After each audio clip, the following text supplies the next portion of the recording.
chance to hear Brother Ren sing, and then we gonna shout out all the fans.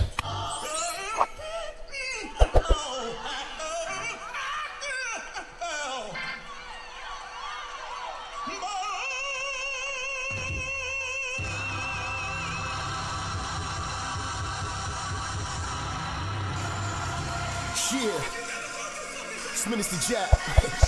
You already know, man. Church is definitely in the building. They fucking with me though. Alright, let's do it.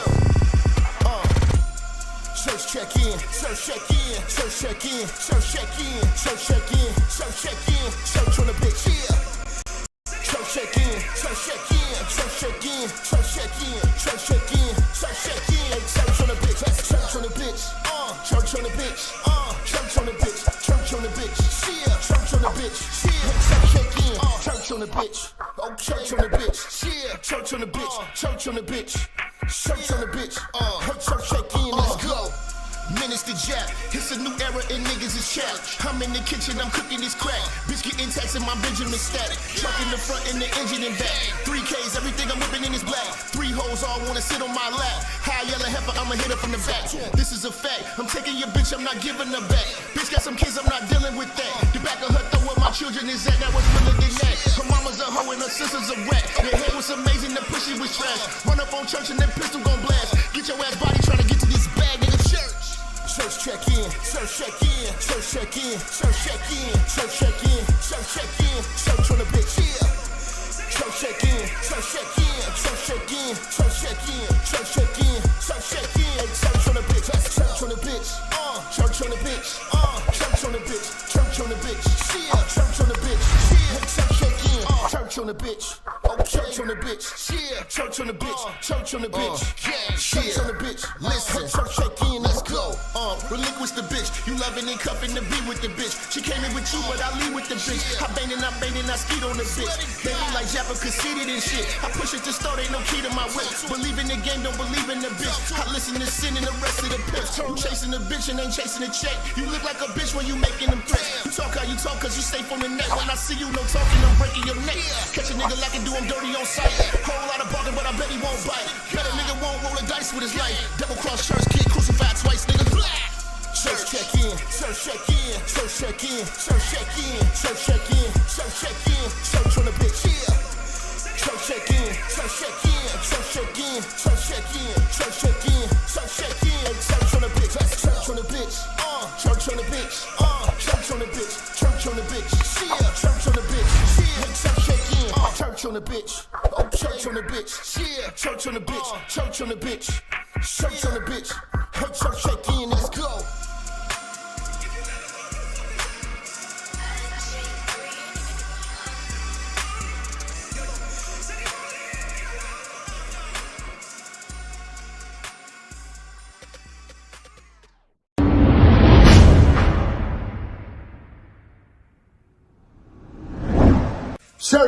Church, check in. It's your boy, Minister Jap. Listen, I know y'all been looking for me, but at the bottom of this video, in the description section, you'll see where it says follow me. You can follow me on all social media platforms. You know, make sure you click the links in the description so you can get in touch with me and get in tune with everything I post at all times. You never know, the haters might try to take us down. Also, make sure you follow my backup channel, Minister Jap Church Media. Follow the channel now.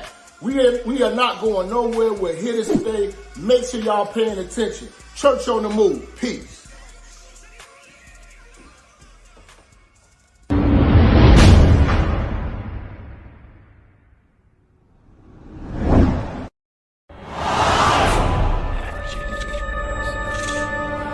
Minister Jap, I'm talking to you, nigga. Yeah, I got a kid. I got 2 daughters and a son. You hear me? Black women are bad mothers. And that's why you having a baby by the motherfuckers you had a baby with is your fault. That's why you being a single mother is your fucking fault. That's why being a baby daddy ass nigga is your fault. Live from the church. Church check in. It's Minister Jap. Black women, they're some of the most worst bitches on with money, but yet they're still taking trips and they look fly doing. They are the flyest broken bitches you're gonna ever deal with. On Minister Jap TV. Church check in, man. Church check in.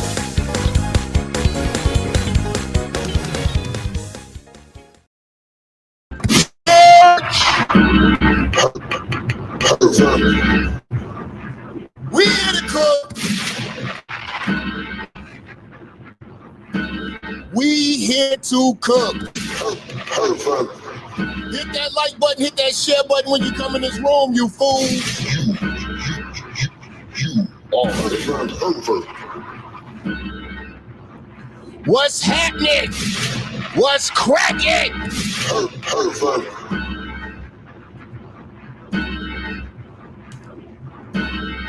You did? Shout out to Freckle Face. I see my mods in the building.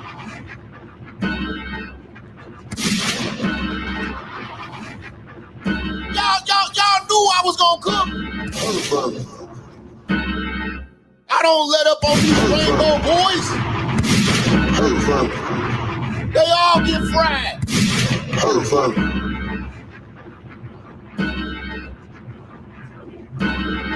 We don't play that. All you birds. Let's get into this. All right.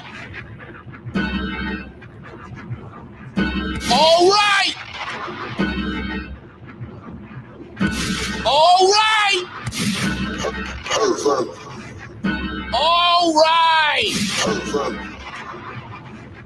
I am the streets ordained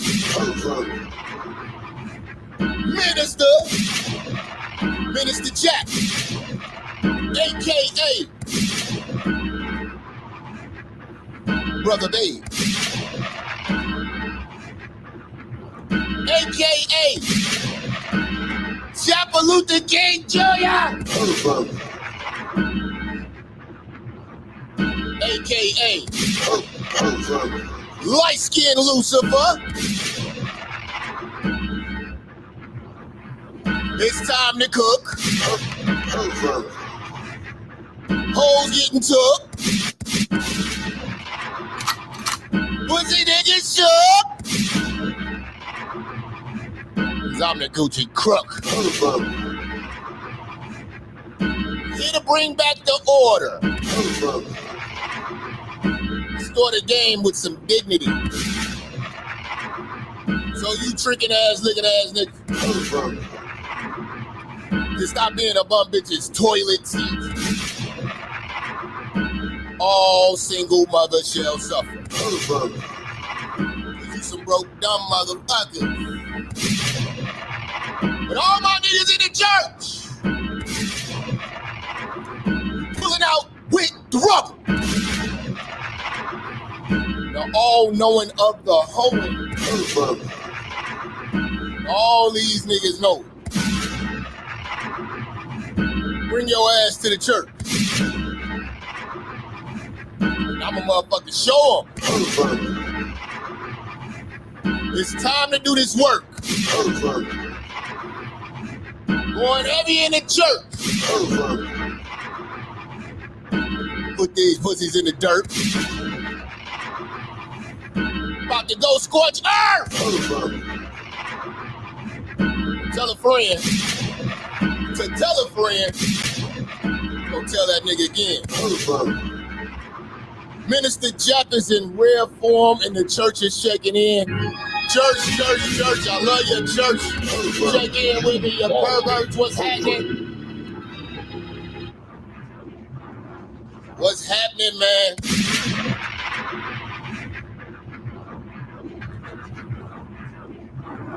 Much love to the church. I appreciate all the birthday wishes.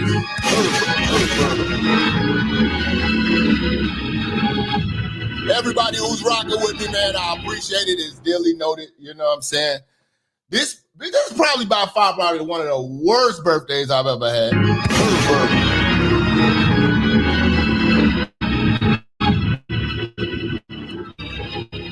You know?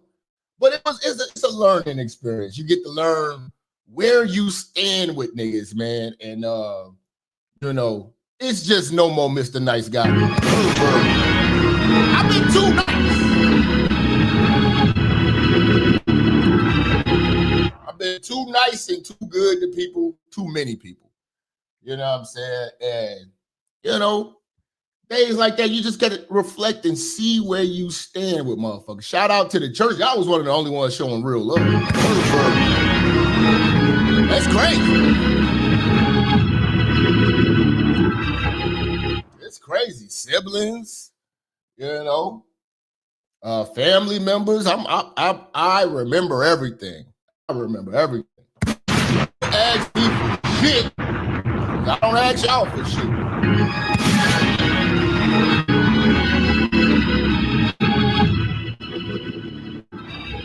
You know, I be having everybody back, but don't nobody have Jap back. That's crazy.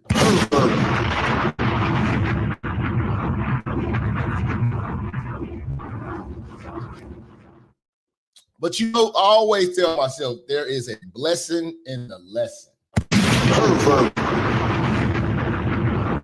There's always a blessing in the lesson. You know. But yeah, man, got to sit back, just reflect and see how niggas is. Okay. See exactly where I stand with motherfuckers, and that's okay. You know, but I did get to watch on my birthday the motherfucking Diddy special. I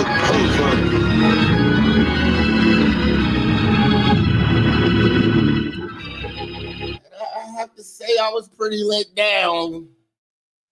And I was let down because, you know, I don't think if a lot of these people, if we had the viral following, a lot of these people would have seen everything. I've shown, you know, I was waiting for some real new information, you know, that I didn't discover already.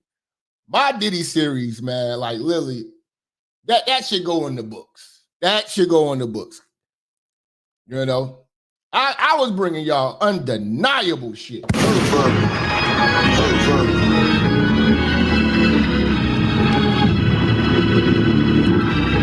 When it comes to this perverted, crooked bastard, we really were digging in the crates.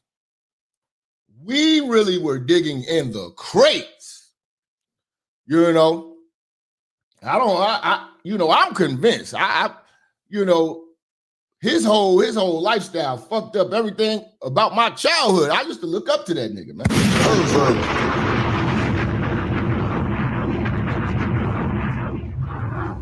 I used to look up to this nigga, man. And a lot of these niggas online, and you know, and here's the thing too. I look at a lot of things as like the litmus test for real niggas. I've been watching this, and I was like, yo, there's a big separation.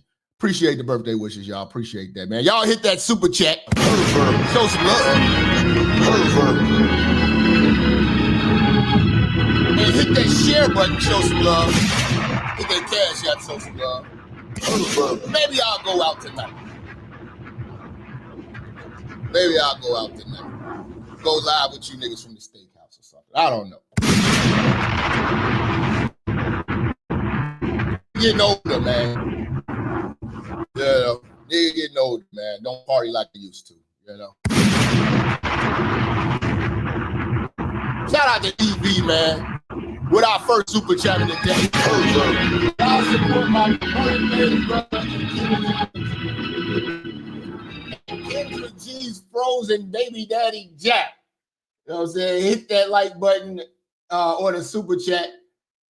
Baby need formula. Yeah, man, Kendra G, man, froze her eggs.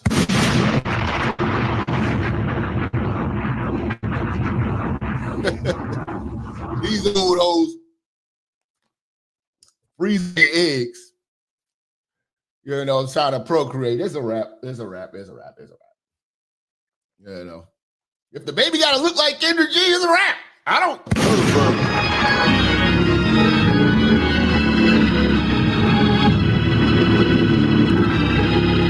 But I look at a lot of things on the internet, man, as a litmus test of who's real and who's fake. I look at that Just Pearly situation. Who's real niggas and who's fake?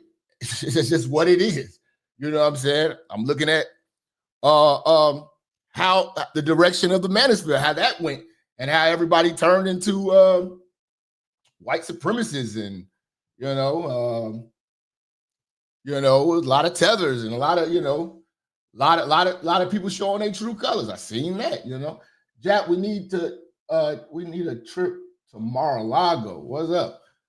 Man, I think they partying down there, man. Partying. You know what I'm saying? Shout out to bro. You know what I'm saying? I look at when I show y'all the real, they don't go at the shit that people do. They go at me for telling you, which is the craziest thing I've ever seen. Like when I showed you Andrew Tate, blatantly telling y'all and encouraging y'all to mess with fine ass transgenders, that gets swept under the rug because niggas be rich.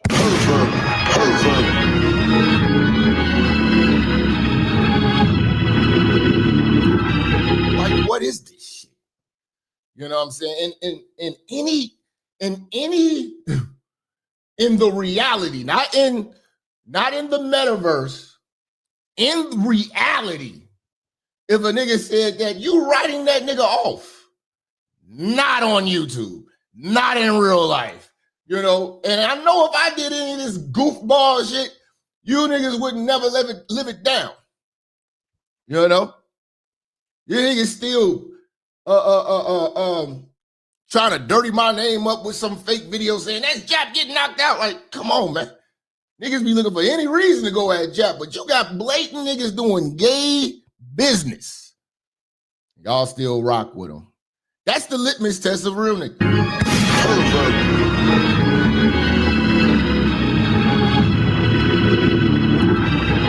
When I see men go to the defense of P. Diddy, a man that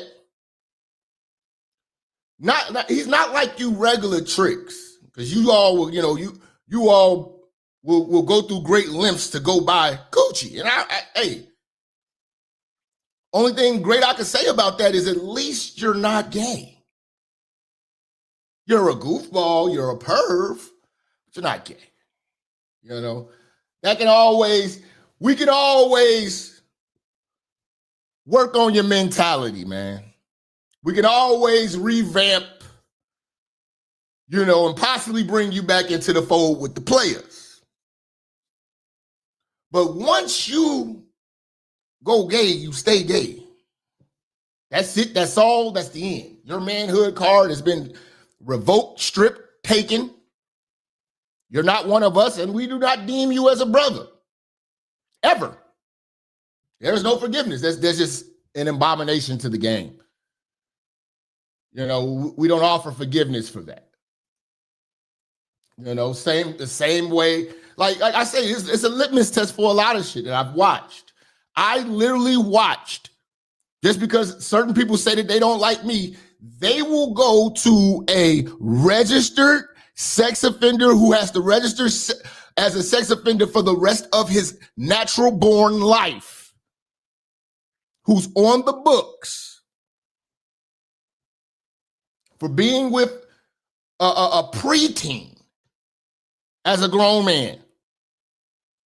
And they deem that information about the dating scene and women struggles from men with that type of character.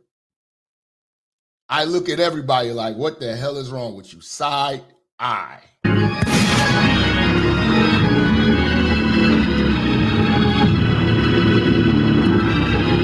And I look at these, I was like, these fake ass niggas. That's why a lot of these dudes don't be showing their face. Next interview, Diddy, I like your skin as Tay-Tay. You niggas is crazy, man. Shout out to EV, man. You know, that's perverted. We don't offer forgiveness for rapists, perverts, sex offenders, anybody touching children, anything like that. You don't get welcomed back into the fold. And if anything happens to you from the police or whatever happens, hey, that's God's plan. Hey, we don't care. So it's you know, there's never a limit to the disrespect that a person such as that should deserve. And when I see men jumping to the defense of a man with the character of Diddy, it just shows me where you niggas stand. I question the men that raised you, if a man even raised you at all.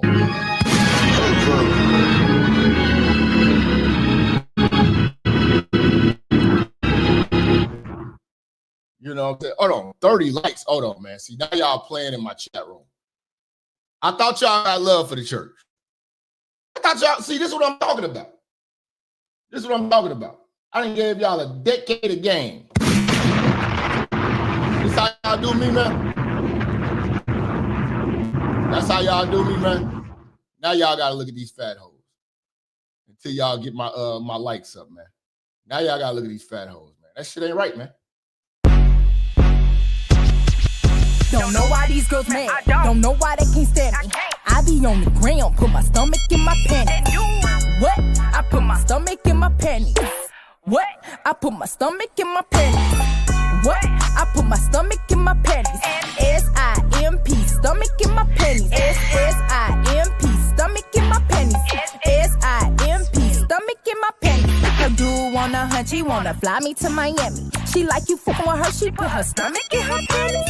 She put her boobs in her stomach in her panties. About to choose her, mess around and lose your family. Bye-bye. Gucci know my throat deeper than that bond with your granny. My neck go crazy, I was a hula hooper. That's why he in love with me, loving on my pooper. He touching on my body, wanna eat me like a chalupa. Got these girls gassed up, yeah, they mad and they stupid. Don't know why they mad, I'll never understand. My booty look fatter with my stomach in my pants. Don't know why these girls mad, don't know why they can't stand me. I be on the ground, put my stomach in my panties.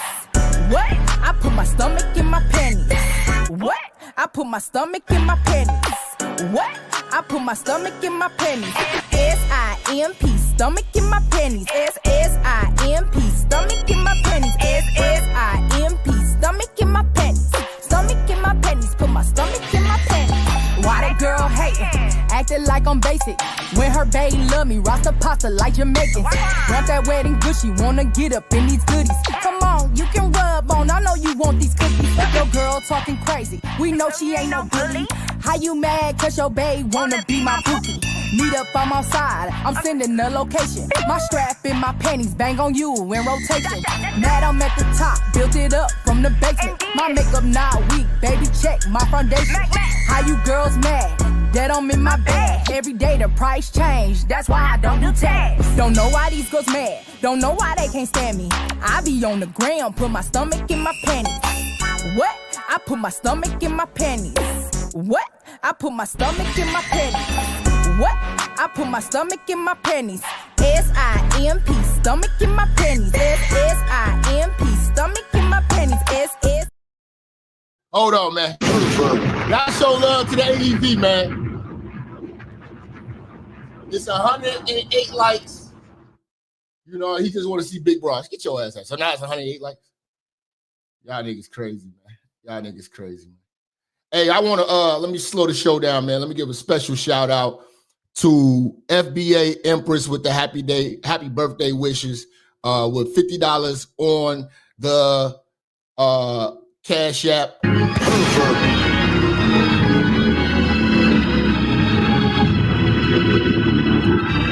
Kevin with the 5 on the Cash App, and my man Van with the 10 on the Cash App.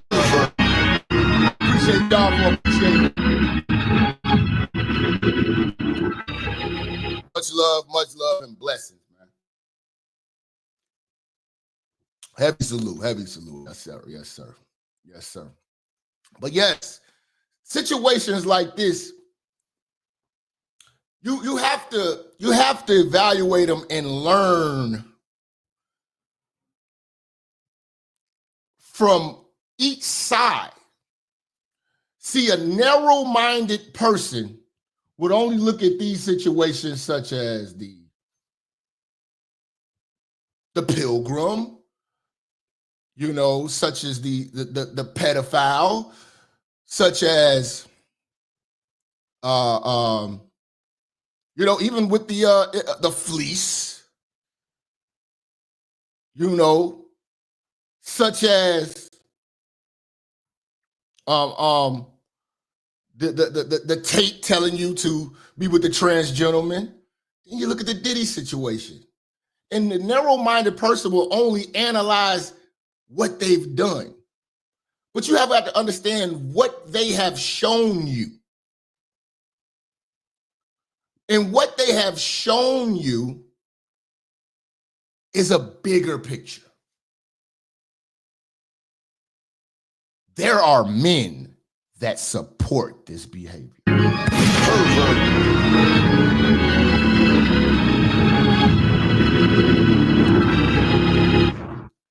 So for that alone, there is a bigger learning and a bigger understanding.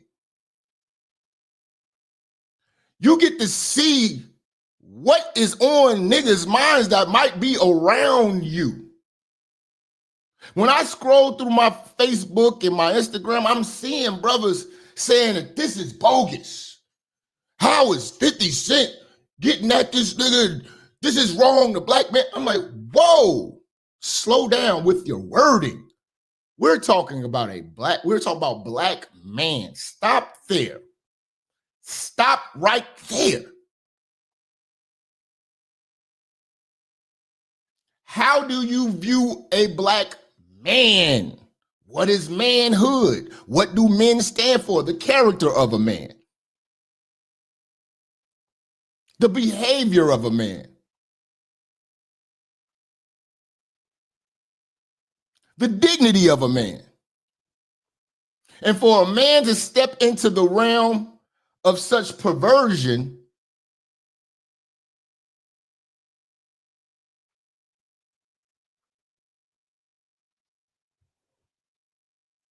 you know, and such an abominable act,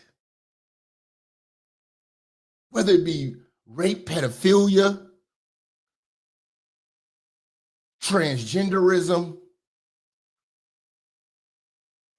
overall evil, when did you get such a forgiving heart and such a defense?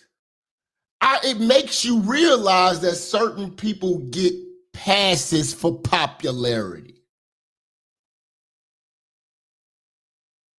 What you learn is that he who has the most money, most followers, or the bigger microphone, pause, no rainbow, no Diddy, seem to be always right.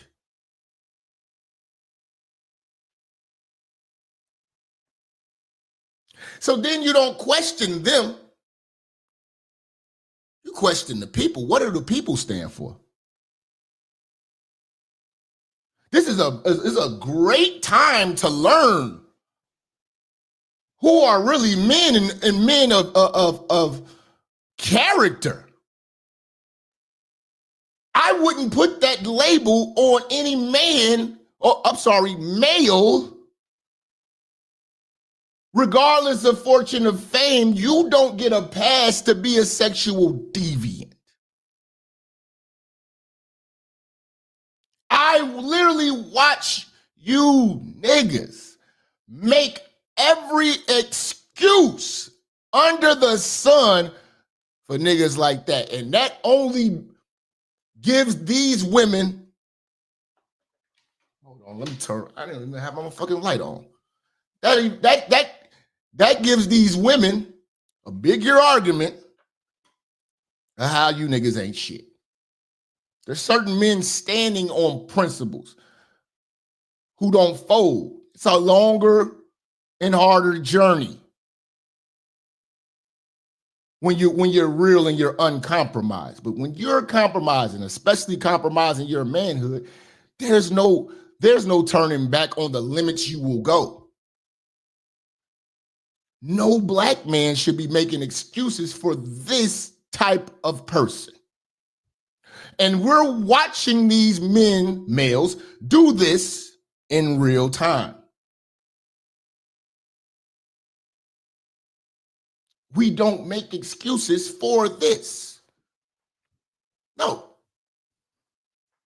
Not on my side. So then you start to question, what do you niggas believe in? Who raised you? What do you stand for? Here we have a black male. Shout out to Van coming through again with another $11. He say ICE is in his town in Minnesota. Hallelujah. Hallelujah. Van coming through with another $11 on the cash app. He say he's in Minnesota and ICE is making noise. Shout out to Trump.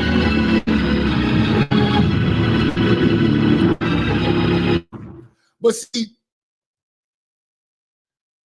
the person who speaks out against this is always deemed to be a hater. You just mad. He got more money than you. So you get rich and get gay. Which would you rather be, brothers? Filthy rich and gay, or doing all right with manhood intact?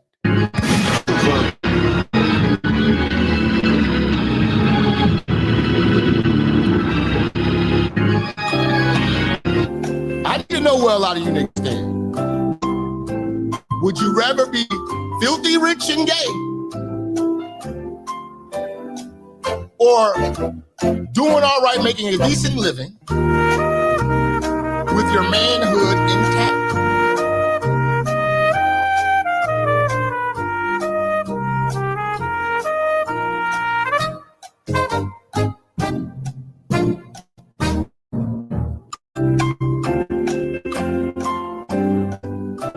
See a lot of brothers stepping up, showing their true colors. Manhood. So when I see these males, exactly, manhood intact, manhood intact. Now, don't just be saying this and secretly be compromising, popping bussy around here. Pervert, you are a pervert.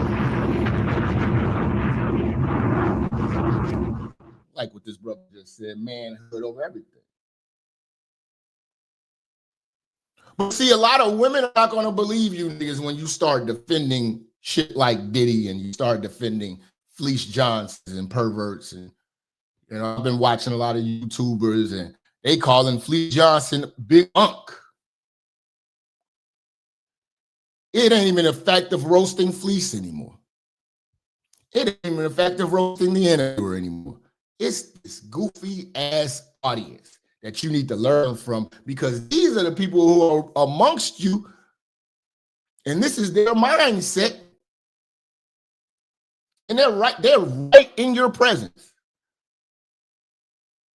They're hiding in plain sight.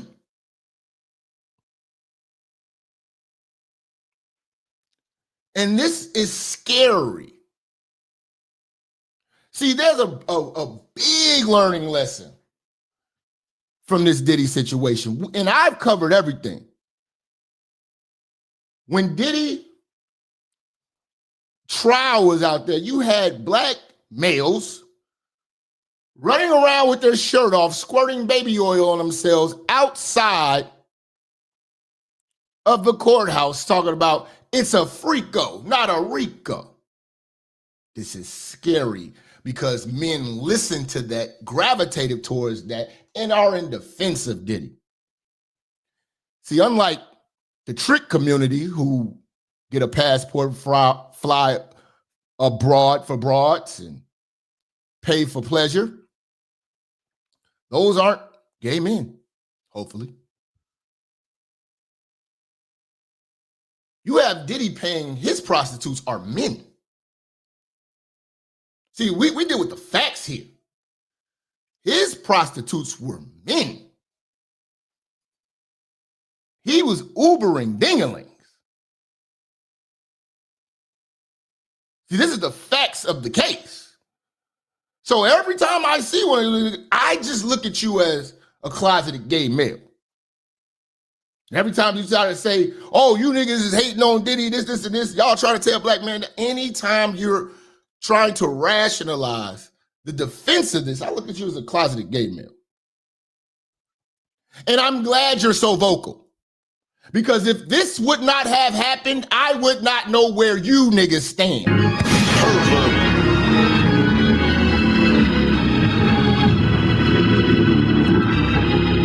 You wouldn't know where niggas stood. And the passion that they have.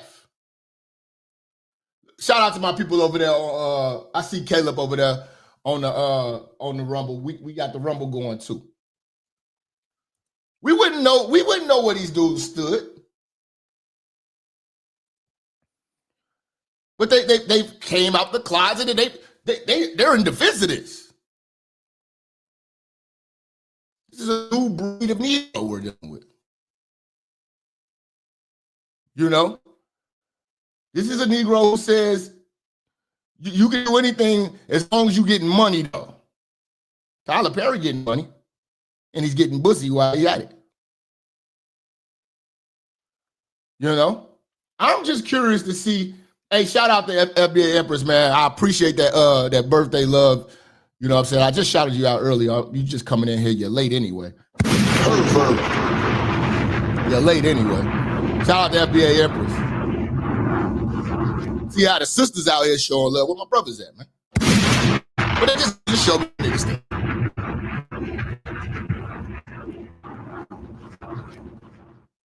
But you know, you don't even have to diss the niggas no more. Just look at what it shows the people. Look at what it shows how these people really think. Tyler Perry, niggas is defending that shit. You know, they try to tell all our black leaders down. All our black leaders are gay, tear them down.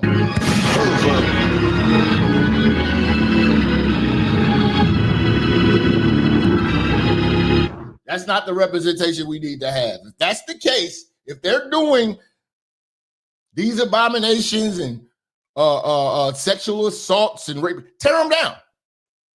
Don't stop. Don't stop. You know, and you're not going to say that, oh, Jap is riding some type of bandwagon or grifting on this. If you really do your research like you guys like to do all the time, you will Google the name Jap City and you will look at when I was young, early 20s. I've always been passionate about cooking sexual deviance. I did a 5-minute freestyle in my hood, shot the video and everything about R. Kelly with young girls off the Age Ain't Nothing But a Number beat. This was back in the day, super skinny. So you're not going to say I'm just jumping on this to get views. I've always been passionate about getting these pervs away from us.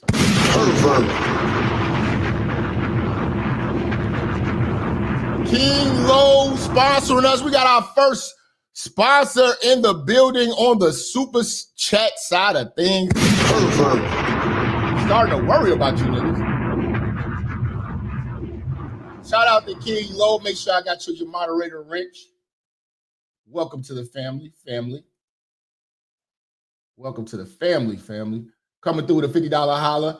And he's telling you niggas, stop nickel and dime because we about to preach all day today. I got a lot of good sermons for y'all today, man. Good life-changing shit we gonna be doing. We gonna have some fun today. You know what I'm saying?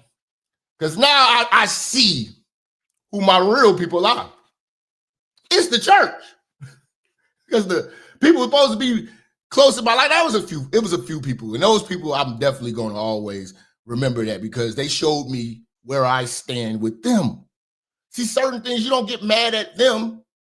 You look at the situation. You don't get mad at the events. You just look at the situation about where do you stand with people? What do people really think? And people show you how they think with how they act. So I'm not going to be really nice to a whole lot of people going forward. Because I was overly nice to a lot of people. Say, quit nickel and diming the church and pay this game. Pay for the game. Shout out to King Louis, man. Coming out of St. Louis, man. And for that, man, I ain't gonna roast St. Louis this whole month. I promise you. Sexy Red is Beyonce. Okay? Sexy Red is Beyonce. I won't be roasting her. Unless you do some dumb shit, man. I'm sorry, man. I won't talk about none of them big booty, tattooed titty, gold tooth, because they don't have a set of gold teeth. They got one gold tooth in St. Louis. I'm not going to talk about them this month. But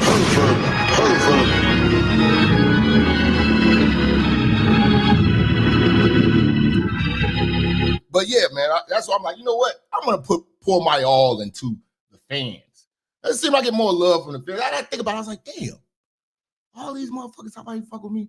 And not one of my friends or family bought a shirt in 10 years. I'm like, I don't want to hear this fake love shit. Is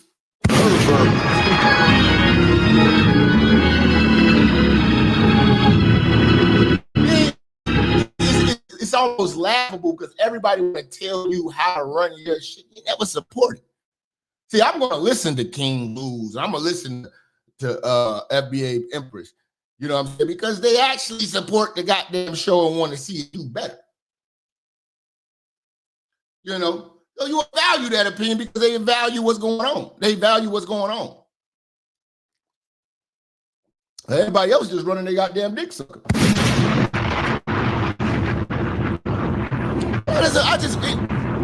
You get a lot of when you see what I'm trying to preach to y'all is when you see stuff like this Diddy stuff, the stuff that I showed you with Andrew Tate, and I'm about to really start looking into that because I think his case is still pending.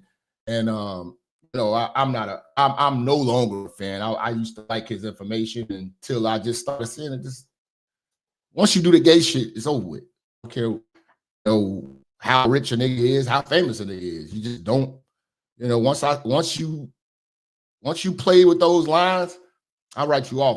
I'm big on that. You know, I'm not a starstruck nigga like that, bro. You know what I'm saying? But yeah, we gotta dig into that case and see what's going on. You know what I'm saying? And I've seen a lot of things. I've posted them on Twitter from him whooping broads and holding them, you know, and stuff he be saying. I'm like, yeah, this dude is kind of weird. He's off. He just made a lot of money doing that crazy ass shit. You know what I'm saying? You won't find me, you know what I'm saying, team any of these niggas. I'm watching all these niggas.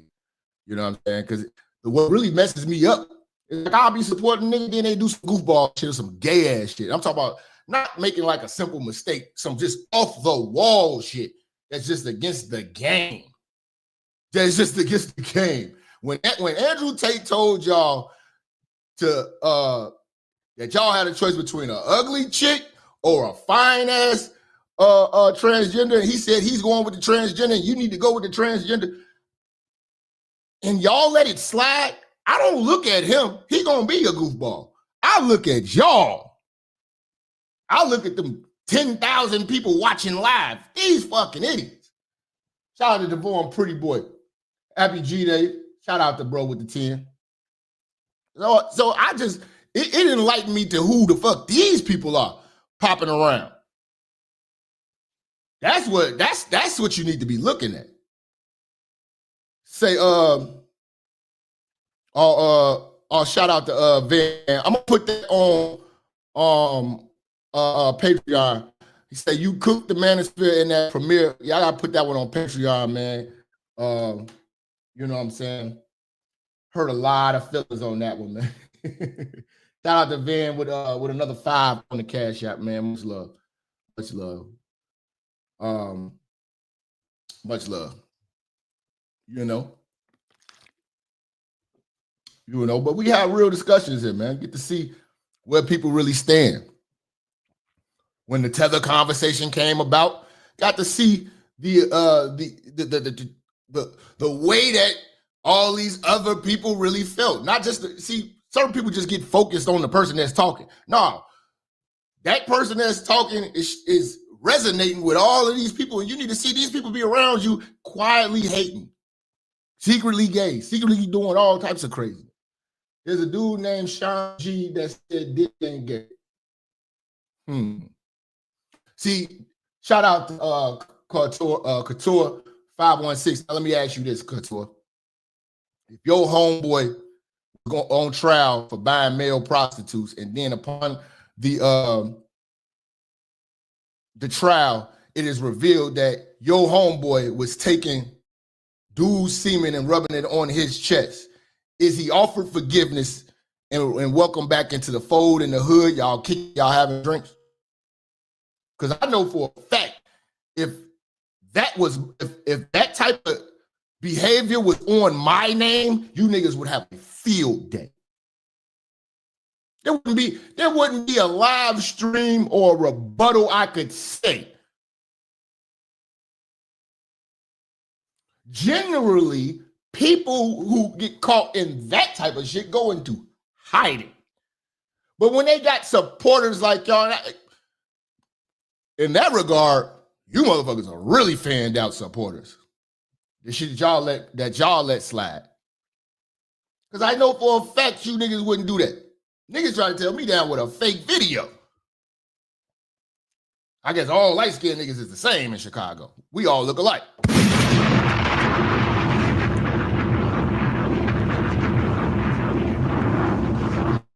I just find it laughable. Still don't let that go, but you let Diddy go. You let Andrew Tate go. You let the Pilgrim go with all the racist shit.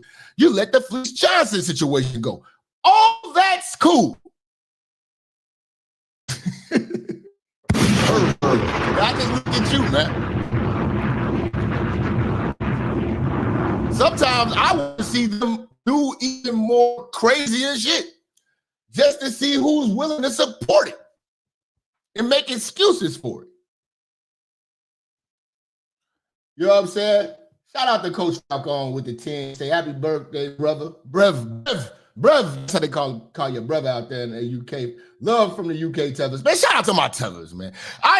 Listen, I'm so lighthearted with this shit because the tellers was getting mad. You got it, writing all this heartfelt shit. So just to show you I'm a good sport about the game, I did an AI picture of me as a teller. It's on,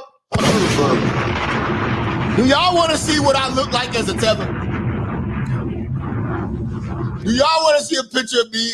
If Minister Jap was a tether, let me see if I can find it, man, in my phone, man. Y'all want to see this picture of Minister Jap as a damn tether? I'm not tripping. These niggas be sending me these homoerotic ass 4-page letters of heartfelt passion. Shout out to First Class Citizen with the 10. Happy birthday, my brother, man. Hey, man, niggas getting old, man. Shot Town, nigga. Much love from the shot. Let me see if I can find this, man. These niggas be like, think I'm going to war. No, I'm just enlightening y'all. Y'all doing and how it's going down. This is the Japatunde pick, man. This is what I look like to tell him. Call me Japatunde.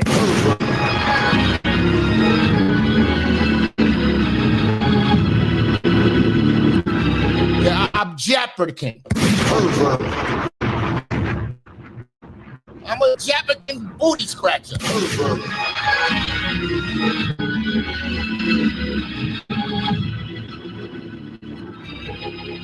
This is some of the funniest shit ever, man. Japanese booty scratcher.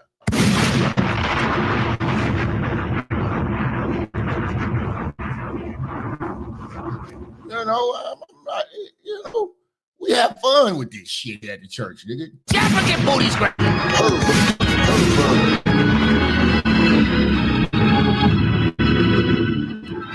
This would happen. That's how my lips would look if I grew up on foo-foo and Jollof right.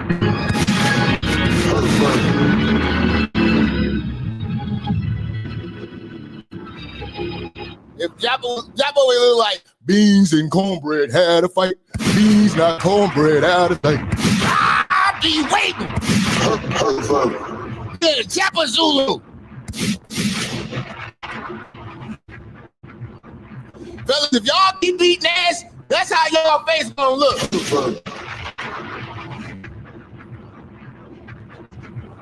That's how your face gonna look if you keep eating booty. Shout out to Ghost Judge, man, with the 5. That is tethered. That is Jap tethered. Okay? I had to do it one time for the tether, man. I ain't mad at y'all, man. Relax. We have fun at the church, man. God damn. God damn, where'd you get those eyes here?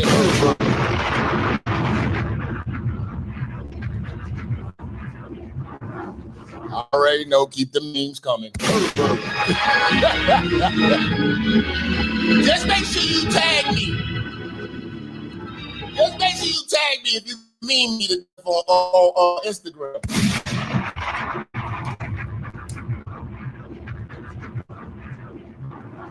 Shout out to my Africans, man. I gave y'all some work last week. Y'all kind of bad. Okay. So we got the tether Jap out here. You big lip motherfucker. Use a big lip Louis Armstrong face head ass nigga.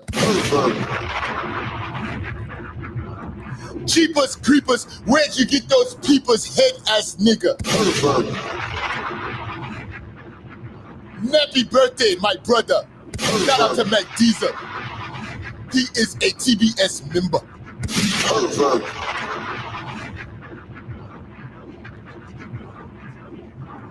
To TBAS nigga. You're full of shit. You're full of shit. How dare you in the name of Jesus Christ? All you niggas out here talking about they got love for the church. You're full of shit, motherfucker. You're full of shit. You're full of shit. In the name of Jesus Christ. How dare you in the name of the Black Christ of Ethiopia? You booty eating ass niggas. You're full of shit. How dare you in the name of Jesus Christ? How dare you in the name of the Black Christ of Ethiopia? You're full of shit. You're full of shit. Talk is cheap, motherfucker. Clown. Talk is cheap, motherfucker. Pervert. Or a pervert.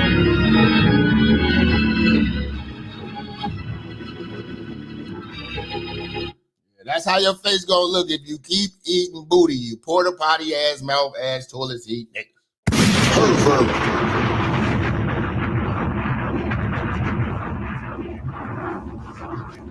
I get to show some love today, you know. I'm just feeling good. I got clarity. I know who fuck with me. I know who don't. I even put it on Instagram, put it on Facebook, put it on Twitter. What if Jappa was a tether? They went crazy.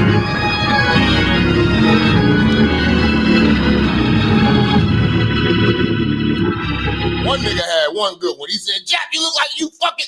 He was a tether. He was going crazy. Yeah, you marsupial face has it. Nigga said marsupial face. I said,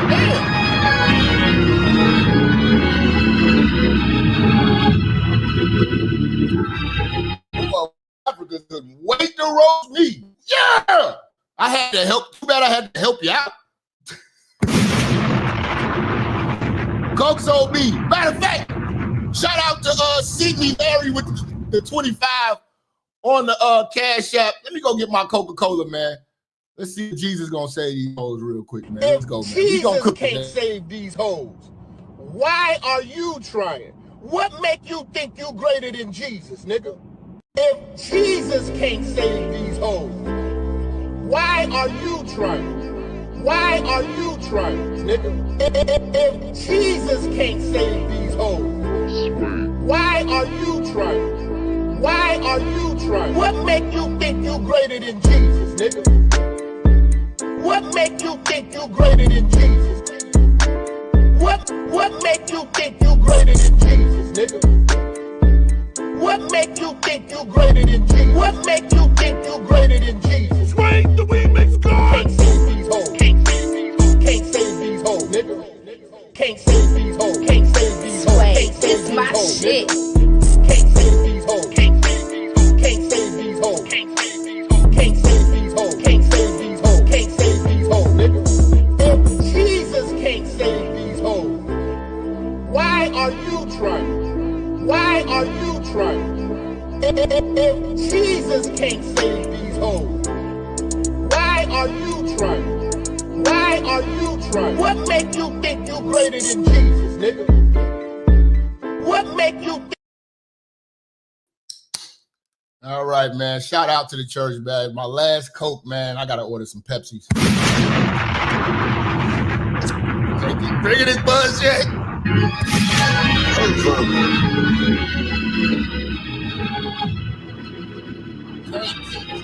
Bullshit, man. I know the difference. I know the difference. Some people cannot taste the difference between Coke and Pepsi. I know the difference.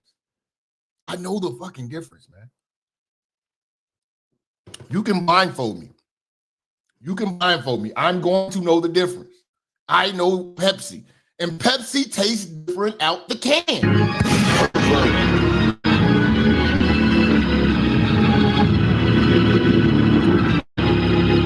Pepsi tastes wild different, man, out the can. You know what I'm saying? Say, happy birthday, my Puerto Rican brother. He called me all types of races, man. It's like I'm racially ambiguous, I guess. That's what we call it. Racially ambiguous. You know, every light-skinned nigga, they can just make you anybody. You know what I'm saying? Shout out to Gaza Mulo for that one. And shout out to the Deformed Pretty Boy. Them Tays got that mixed mutts energy for real. I wonder how they like rapping. Yeah, I say, man, niggas be any nigga that's famous could just do anything? No. I'm curious to see. The next test is going to be our brother's going to welcome Jussie Smollett back into the fold. Our brother's going to allow Bashir Gray back into the fold.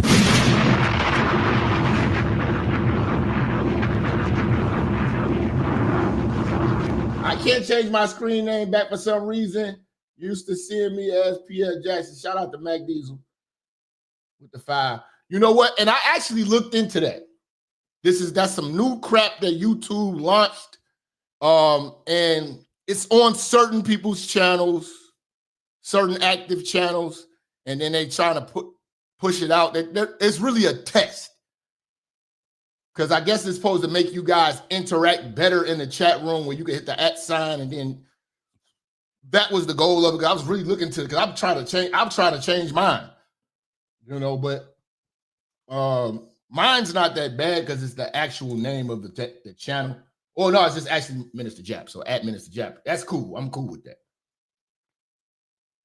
But some of y'all should be like, at J54-12576RQ. Like, what? Shout out to you, though. So, yeah, man, I don't know. There's going to probably be more options available. They're trying to roll that out to see if this makes it better. To me, things have gotten worse since they've done that. I think a lot of people don't even want to be in the chat room now. Since they did that, because we had way more people in the chat rooms when they didn't have this bullshit. You know what I'm saying? So hopefully they can go back. Yeah, he's talking about some Puerto Ricans. Nigga, let me tell you something, nigga. Puerto Ricans know I ain't Puerto Rican. I don't play around with that shit. I'm not gonna go to Humboldt Park and just be walking around like, you know what I'm saying, thinking I'm just gonna blend in. They can smell a nigga when he come in the room.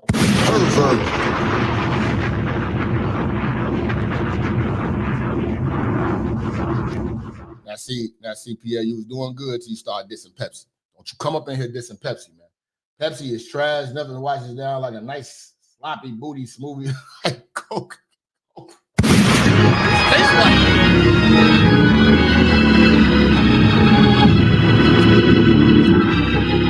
remind me of that bullshit that be at the movie theater. Like every time I drink a Coke, I just get movie theater flashback.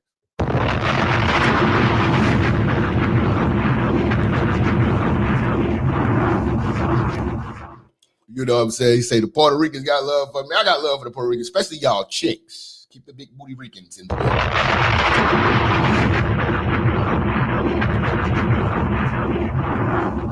Yeah, if Trump got to deport y'all niggas, hey, so be it. Just leave the hoes. Leave the hoes.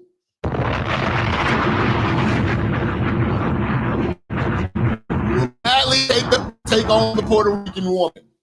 You know what I'm saying? Who will glad, you know what I'm saying? You can Goya my chicken all day. You know what I'm saying? What is that red shit that they put on that chicken?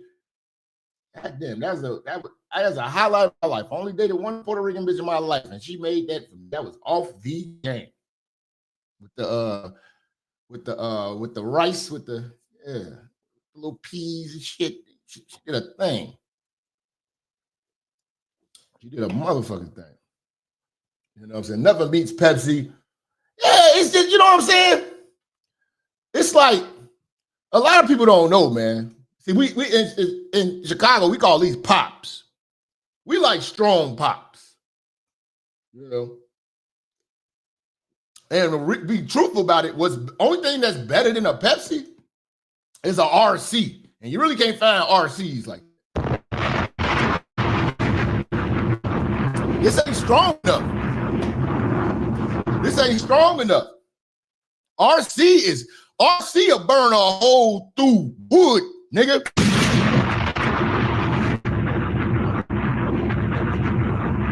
Like, that's a good pop. You know? And then when you start talking the clear sodas, if we gonna go, you know, the lime, the lemon and lime, you know, motherfucker gonna say Sprite, hell no. 7-Up. 7-Up will burn the rust off a car battery.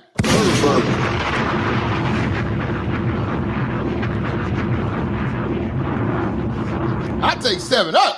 7 out the can. Out the can, fam. If it ain't out the can, man, it ain't right. Get you an ice cold Pepsi OB, bubblegum shrimp, looking damn. I do look like bubblegum on that picture. I got a 5 Bubba. Shout out to Staff Music. A bitty bitty Bubba. I can't wait till after this show I get to watch the Tethers, the roast of me on Instagram, see what they said in the comments. They probably having a field day. They get their memes together, man. See, I gave y'all an alley-oop. Sprite goes flat faster than 7-Up. Thank you. Somebody who knows what you're talking about.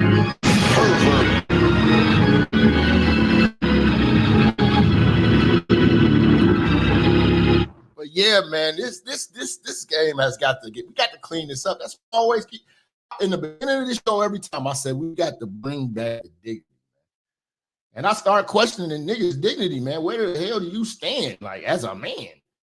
You got this dude, P. Diddy, like you wouldn't give none of your friends a pass, not even your enemy, definitely not your enemies. Nobody in your hood a pass that is sitting around here buying male prostitutes. I am sorry. But for some reason, you just play the devil's advocate for Diddy. And you got to think about just the wording of that. Well, I'm just being devil's advocate here. Whoa. See, I don't play devil's advocate. You could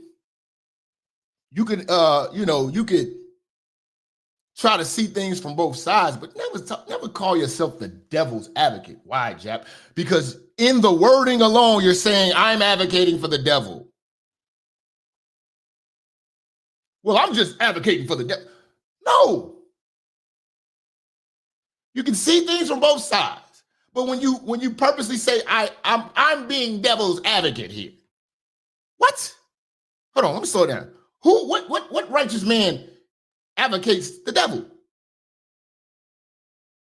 You obviously know something is wrong, so you want to put yourself in the wrong shoes and advocate for it. You are a nigga that we have got to watch out for. A lot of these down low niggas is in plain sight, fam. They are right up under your nose. You have got to look at the things that they are willing to defend. You got to look at the things that they are willing to defend and the things that they give passes to that they would normally never do for anyone else. If P. Diddy was just a simple man, maybe a manager for Walmart at 50 plus years old, and you read this story of this man flying prostitutes in that were men and doing what he wills with their semen, that man would forever be demonized amongst the community. But for some reason, fame and money gives that a pass. So really think about this. What the people are saying is, for a certain amount of money, they would lose their morals. This is why you have Fleece Johnson getting embraced like he does. Have you seen one interview where a real man has challenged Fleece Johnson? You are a male who was raping black men in prison.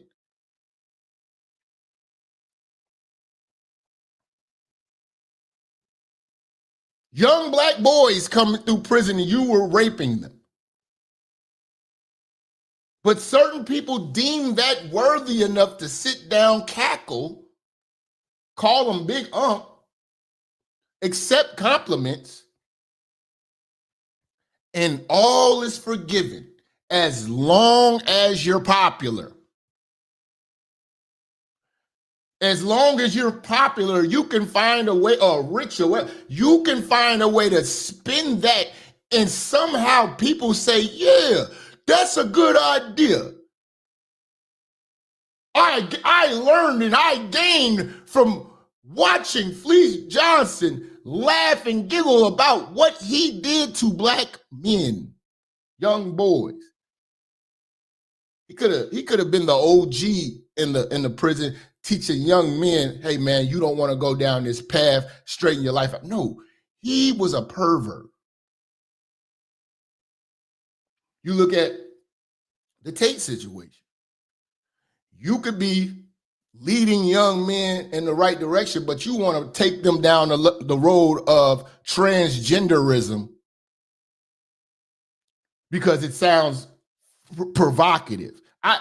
Once hearing that, like if I was in the same room and I heard that as a conversation, that is when Minister Jap steps out.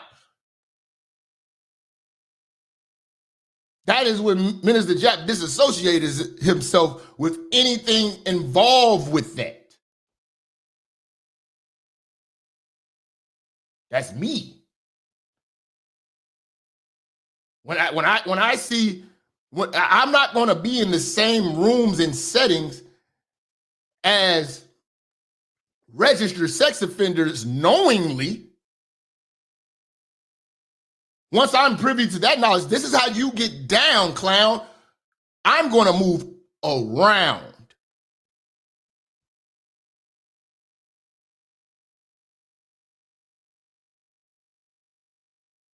You see, that's when you stand for something. But when you go and defend it, you only validate what these people have done. So this is a very, very good, it's experimental. You can look at your timeline right now. You're going to see black men overly in defense of P. Diddy against 50 Cent. This is petty. How can this black man tear his man down? What? First of all, don't call him a black man. He's a male. His black man pass is revoked, regardless of how much money and what he's accomplished. We're going to get into this. And you're mad at 50 for showing you, but you're not mad at him for doing what he was doing. Then you have to take in the element that 50 has a passion for, because first of all, this is a man who sex played him, tried him, and he wasn't playing that goofball shit. You know, This is a man who openly spoke about how P. Diddy tried to gatekeep his career and stop him from getting signed, along with Irv Gotti and other people like that. Certain people ain't forgiving. And I'm just trying to get an understanding of why are these black men so forgiving for such a sick person?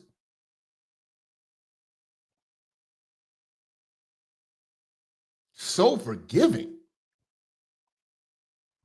And when you look at, you have got to just evaluate this. If you were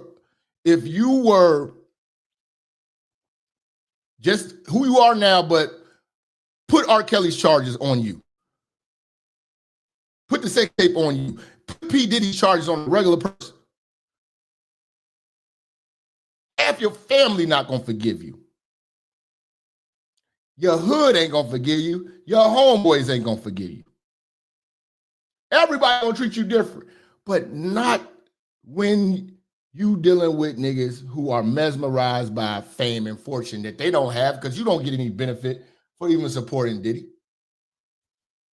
This is a very, very good time to learn the character of people. You don't even have to go back and forth with them. Just observe. And that is the biggest point I want to drive with this. Observe how they're trying to flip this on 50 Cent. Now, first of all, 50 Cent has absolutely no reason to not keep his foot on his neck and the foot on the gas when it comes to this.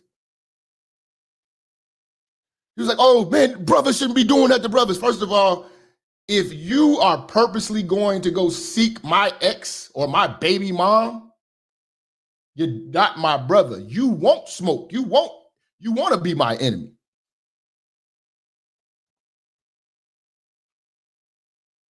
Because there's never no forgiveness and no turning back from that. We're not going to be cool.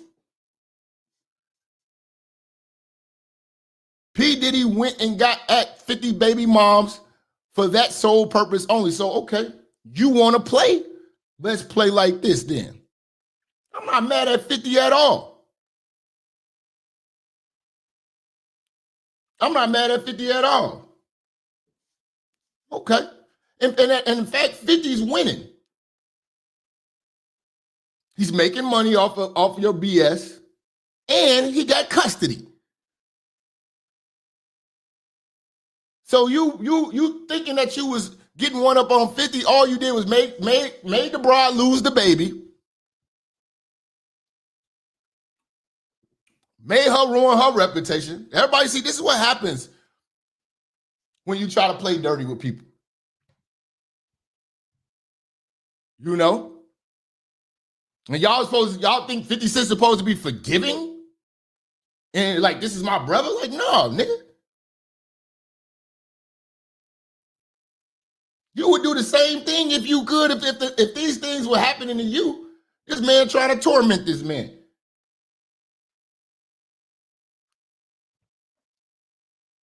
Got your wife, got your baby mama all on tape being a sex worker? Okay. No, we ain't gonna yell and scream about it. We're gonna play chess. 50 played chess. 50 played chess. And it's checkmate, nigga. Niggas is more mad at 50 and not mad at Diddy for what he done. Y'all act like Diddy was innocent. Yeah, he beat the RICO. They couldn't prove that he used his enterprise to do crimes, but he still bought prostitutes across state lines under the Mann Act, and his prostitutes were men. Don't forget that, because I always remind you, you know his prostitutes were men, right? You know his prostitutes were boys. Why you over here, man, free Diddy. Every nigga who say free Diddy, I know they closeted gay. Gotta say nothing. I'm not gonna argue with these niggas. You're in the closet, bro. They locked Donnie McClurkin up right now. Ain't no free Donnie McClurkin. I wanted to see Jussie Smollett go to jail. How you gonna want that of a black man? He's no longer a man. Don't you realize that rainbow flag is an enemy to the free thinking straight black man? The agenda is an enemy to the free thinking straight black man. So when you see sexual deviants, perverts, and pedophiles and people of that nature, we don't forgive that. Under the brotherhood, under the umbrella of manhood. And I understand there are going to be less men that's going to stand on principle with a man like me. Because this is not the popular opinion. But I know I'm right. I know I'm absolutely right. And one day you niggas might wake up. But until then, we're observing the fact that you niggas don't stand on anything. You wasn't raised right. You forgive all of these sexual deviants, but won't even forgive, you wouldn't forgive homeboys. You wouldn't forgive nobody who did that in your real life. But you'll forgive Diddy. Gotcha. Thanks for letting us know.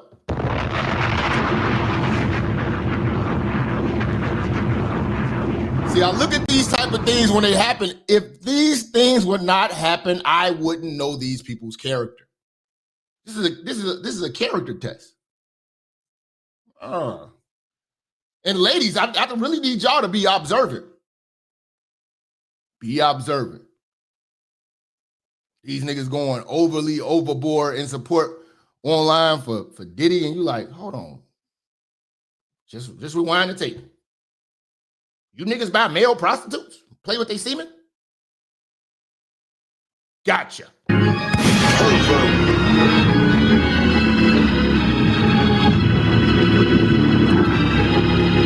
You know?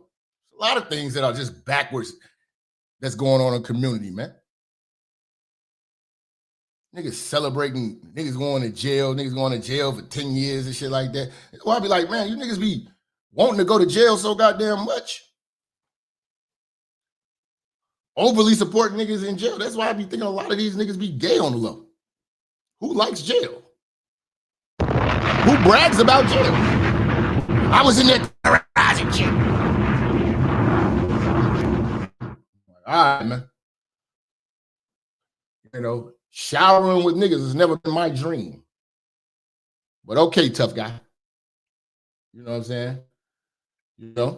And niggas always talk about, oh, you just hate. He getting money though. Yeah, but buttholes are being tampered with. So where do you stand? I'll take the you're a hater thing. Okay, fine. Am I lying though? That's the thing.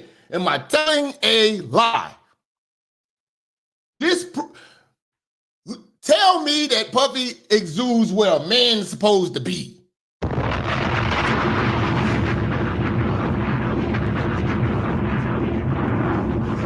He bleed and breathe L. That's like the rest of it. He's literally one lawsuit away from losing everything. So what are we saying?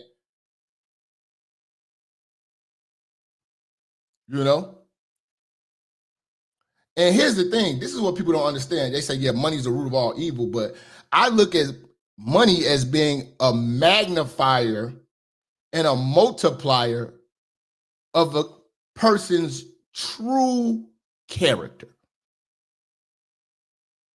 Because what money does, money gives a person a freedom that not everybody has the freedom to have. So when you have this level of freedom, you're able to express and do whatever you want. And once you unlock that freedom and you see how what you truly are multiplies and magnifies, That's what a person really is. If a person always hates and wants to be a jerk and wants to end the world, if you give them money, that's what they'll do. That's how you got George Soros. Wants to create chaos. One of the richest men out here. But the money allows him to be who he always wanted to be. He always wanted to control. He always wanted to bring chaos, always wanted to destroy law and order. He's able to do that. If a man is a pervert and you put $500 million in his hand, he's going to be $1 billion pervert. And he's going to take his perversions to levels that he could never do as a regular person. If you take a great person who has a great genuine heart, you get a humanitarian.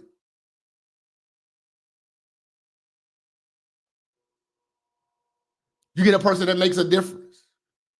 They've always dreamed of being a person that helped. And even when they were in their modest stage in life, took the loot they had and they helped people with that. Didn't strike it big, and that same generosity, that same spirit, it just magnifies and multiplies. Like even with the women, if you take a divified bitch and you enrich her and empower her, she's not gonna be a nicer person. It's not gonna just change and do a 180 and change her ways. No, the terror that she brought to people as a regular person, it only amplifies. That's what money do. Money's an amplifier.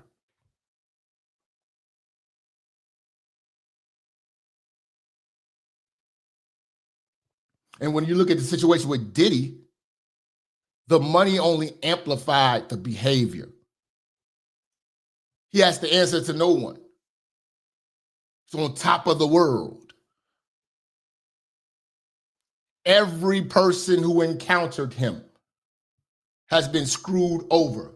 Diddy is right where he needs to be, but 50 Cent is taking it further because Puff was knocking his baby mama off. Church on the move. So what? Shout out to Great February.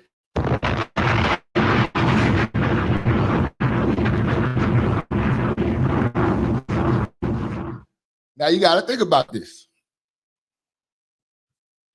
And this is the entertainment game. It could have been in song form. It could have been in a movie form, short film form. It could have been in a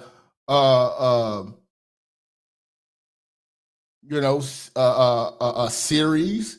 Or it could have been a documentary. It could have been a book. This is what happens. You know, is it taking it too far when these rappers, I mean, at least nobody's getting killed. Drill music, which is probably the worst thing that ever happened to hip hop right now, but drill music's getting more of a pass than 50 Cent making a documentary. Drill music, this real dead homies. They go live on Instagram, Facebook, Twitter, say some of the most disrespectful things in the world. They make songs, disrespect your dead mama, everything. Go pee on your grave, go dig up your grave. I seen a dude in Philly go dig up the op's grave. Then they actually shoot each other in the end. How is this documentary so bad when it's actually him in the footage? It's actually him. There's no fabrication. This is the people who have been in Puffy's life, who are stating their testimony on how they were done in their interactions with him.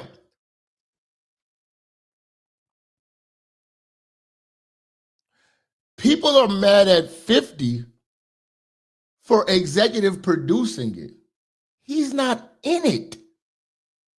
You dummy.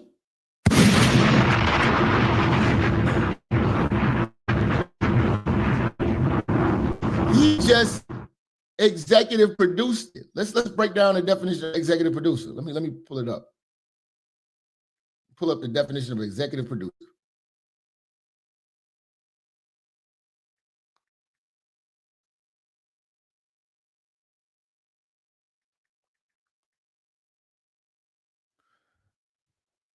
He promoted it, so what? I'm promoting it.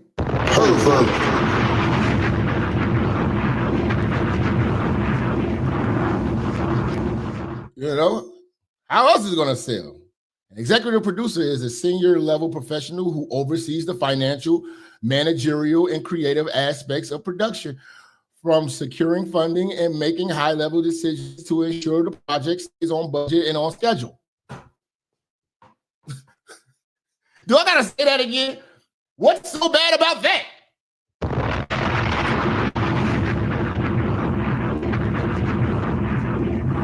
An executive producer is a senior level professional who oversees the financial, managerial, and creative aspects of production, from securing funding and making high level decisions to ensure the project stays on budget and schedule.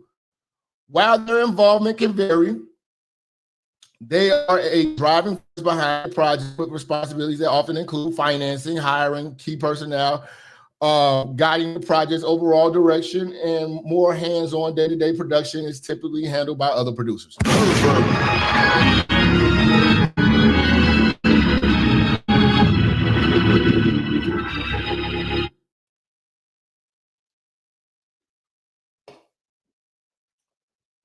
To be honest, 50 Cent looks like a hater. So what if he hates this nigga? There's niggas who hate me right now,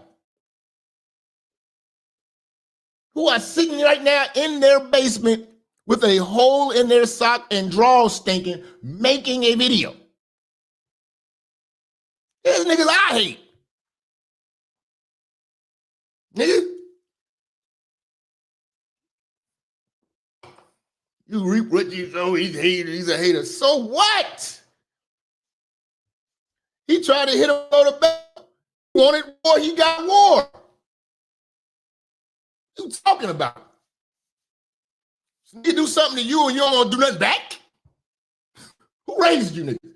So if a nigga want to play games with you, want to purposely grab your baby mama, slut out, and all, okay, cool. Okay, cool. We not gonna be friends. No, screw all that. If I got the opportunity to hit you back, and I'm not gonna take it because I don't want to look like a hater. All right, nigga.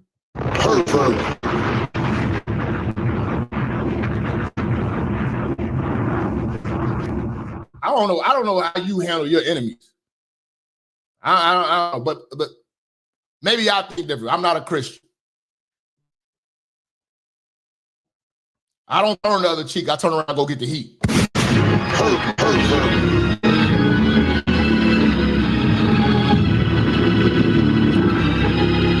I don't love my enemies. I hate them to death.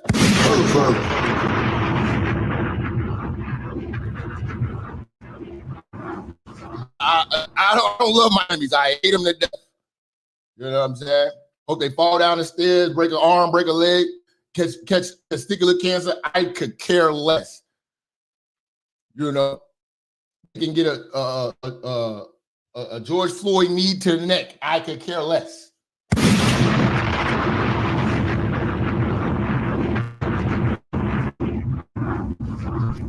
You know what I'm saying?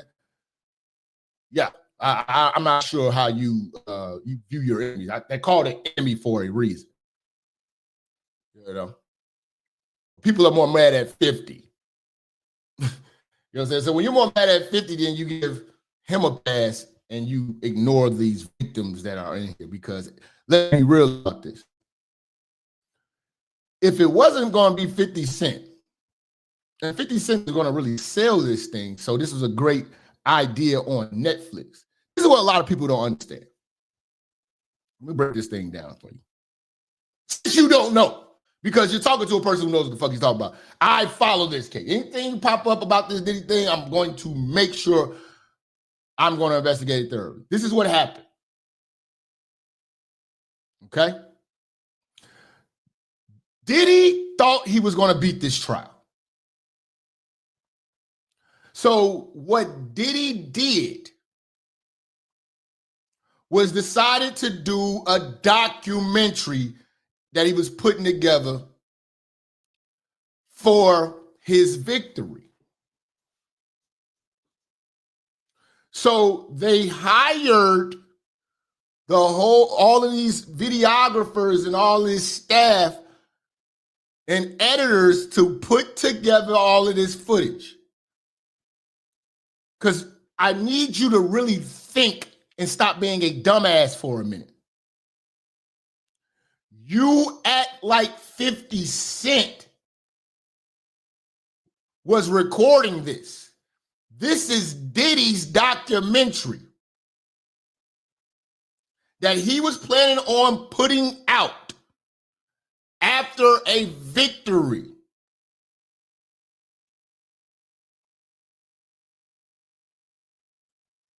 Those are his videographers. All that footage from watching the Netflix series, that was Diddy filming himself. Now you ask, well, I mean, it's his footage. How did they get it? This is how they got it. Once Diddy didn't get the victory that he wanted, or the victory that was expected, to make this documentary what he wanted it to be, he dropped the ball on the Netflix deal. Diddy was in talks with Netflix while he was shooting that. Restore the order and the dignity and manhood.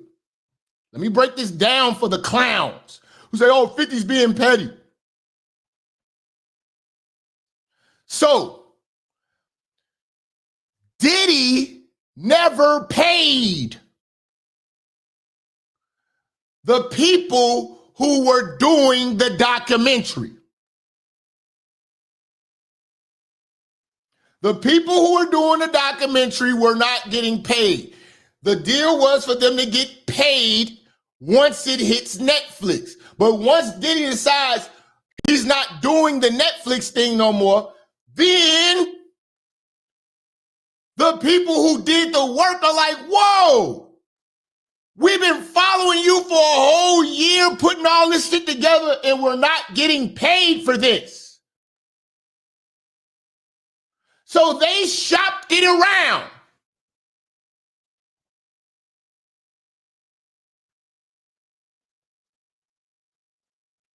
So now they're going to deal directly with Netflix themselves, with a person who's mad at Diddy as well, who gonna back this thing and make this deal sweet.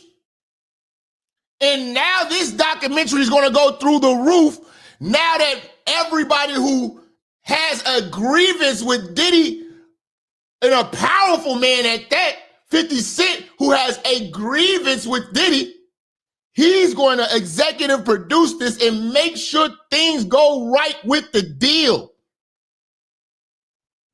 And make sure this gets put out and presented the right way. And the press run will only catapult the viewership of the docuseries. 50 Cent was not the director. There was a woman that was the director.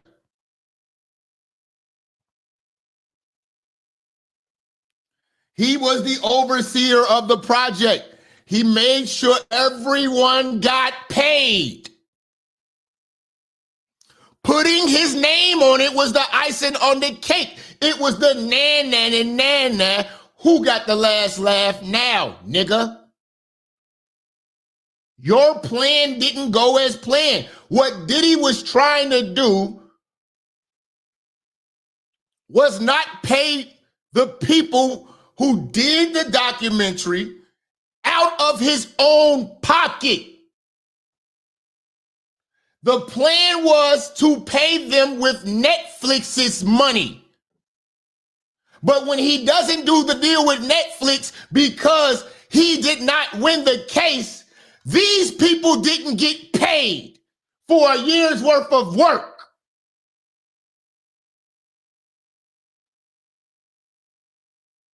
So that's how they have the footage. And you know who owns the footage?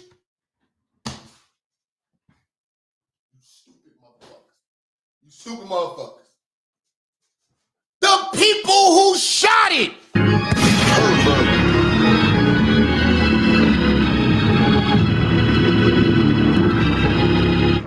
That's who owned the footage.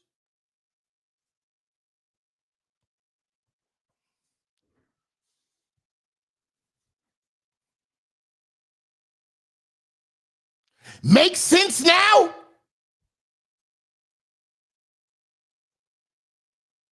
Because a no-name director and some no-name videographers and editors dealing with Netflix directly holds no real weight in the deal.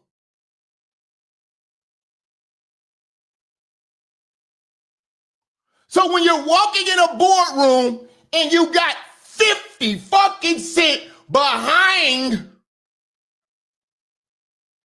the Diddy documentary of redemption, whatever you call it, redemption, everybody gets paid more who may have damn near got their cars repossessed working on that project, might have got evicted, just working and just wasted a year's worth of time and possibly couldn't have got paid or possibly got peanuts. But when you have a mogul like 50 Cent, and especially coming from the success of Power, BMF, Ghost, Raising Canaan, now the negotiations on how the monies will be allocated is better for the no-name little men. So in fact, 50 Cent put paper in the people's pockets who were working for Diddy who didn't get paid. But see, a stupid nigga can only see things for the surface level. And that's petty. His involvement was merely financial.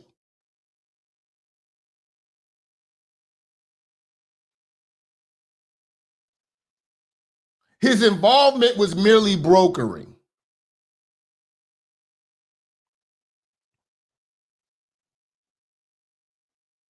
His involvement was merely consulting. The shit was done already. So how is this petty? If I got an opportunity to make millions off a nigga who I know hate me and trying to get under my skin and got a problem with me, now I could crash out, go to jail, do harm to him, lose money, but I got an opportunity to make money, and this is a nigga I hate. Oh, okay. Sign me up.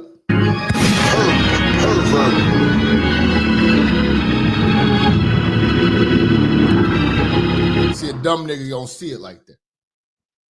What you supposed to do? Let a nigga go out here, slut your baby mama out? Got you looking like a laughing stock? You supposed to pass up on that opportunity to get your lick back? Cause some niggas in the chat room call you a hater?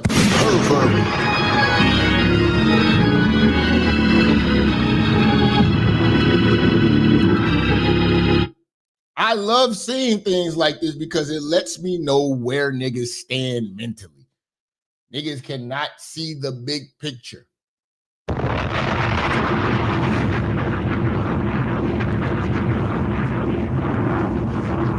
They just can't. I got an opportunity to make millions off a nigga's dumb mistake, his slip up, and this nigga hate me, and I can't touch him, I can't do nothing. I'm supposed to pass up on the opportunity to get them back?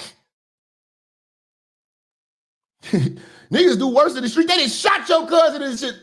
You know what I'm saying? On Mississippi, they done shot your cousin in front of you, nigga. And he right there. I'm just gonna turn the other cheek, man. I don't wanna be no hater, man.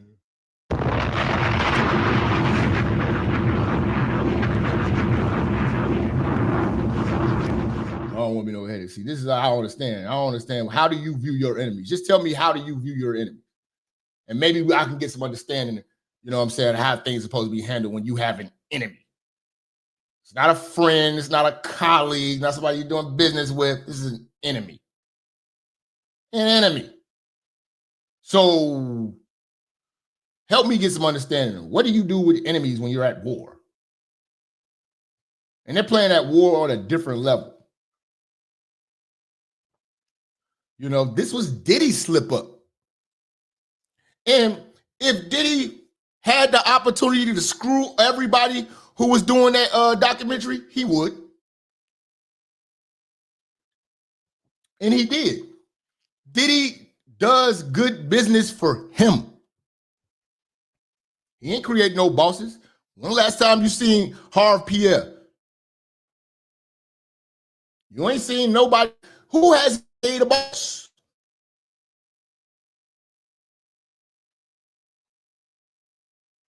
Everybody who comes across him, signs to him, is in the dumps or had to move around. There's only a few survivors. Mace is a survivor. French, he's somewhat of a survivor. He really ain't rock with him too crazy. The Locks are survivors. Everybody else is in the tank.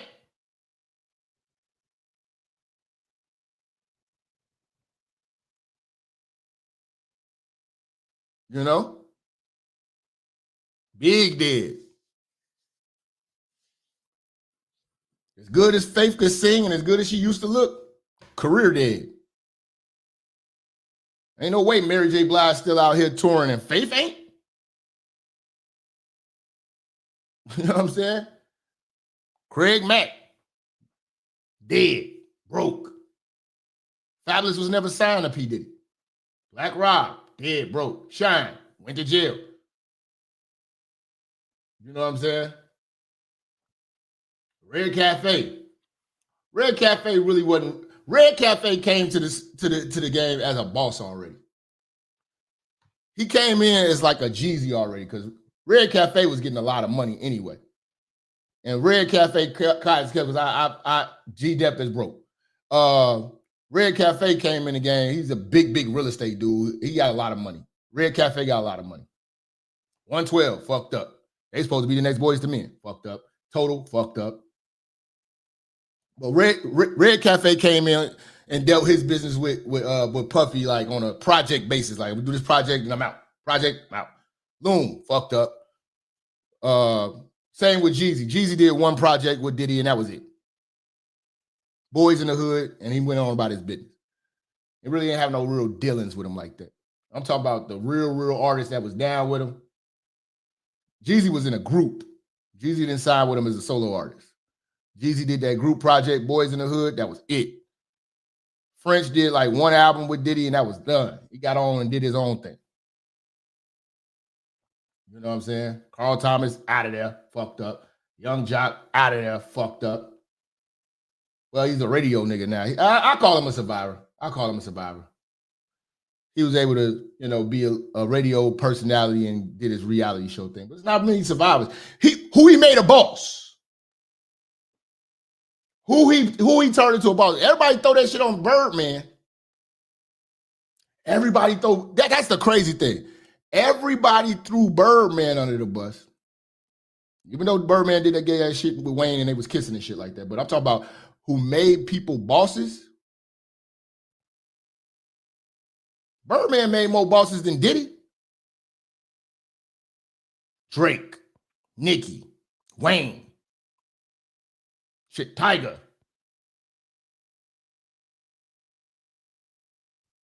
Niggas always talk about, Birdman don't be paying motherfuckers and this and this. He don't got a record like Diddy. Diddy destroys artists. Destroys artists. You know, certain artists, you know, might not make it or whatever like that, but shit, Birdman still was taking care of niggas while they was in joint and shit like that, and you know, he wasn't completely bogus. He wasn't completely bogus. You know, maybe some of that was not knowing the industry and know how things work or whatever like that, but he wasn't completely bogus because he got a few bosses under his belt. You don't have a boss under Diddy. You don't have one. You don't have one.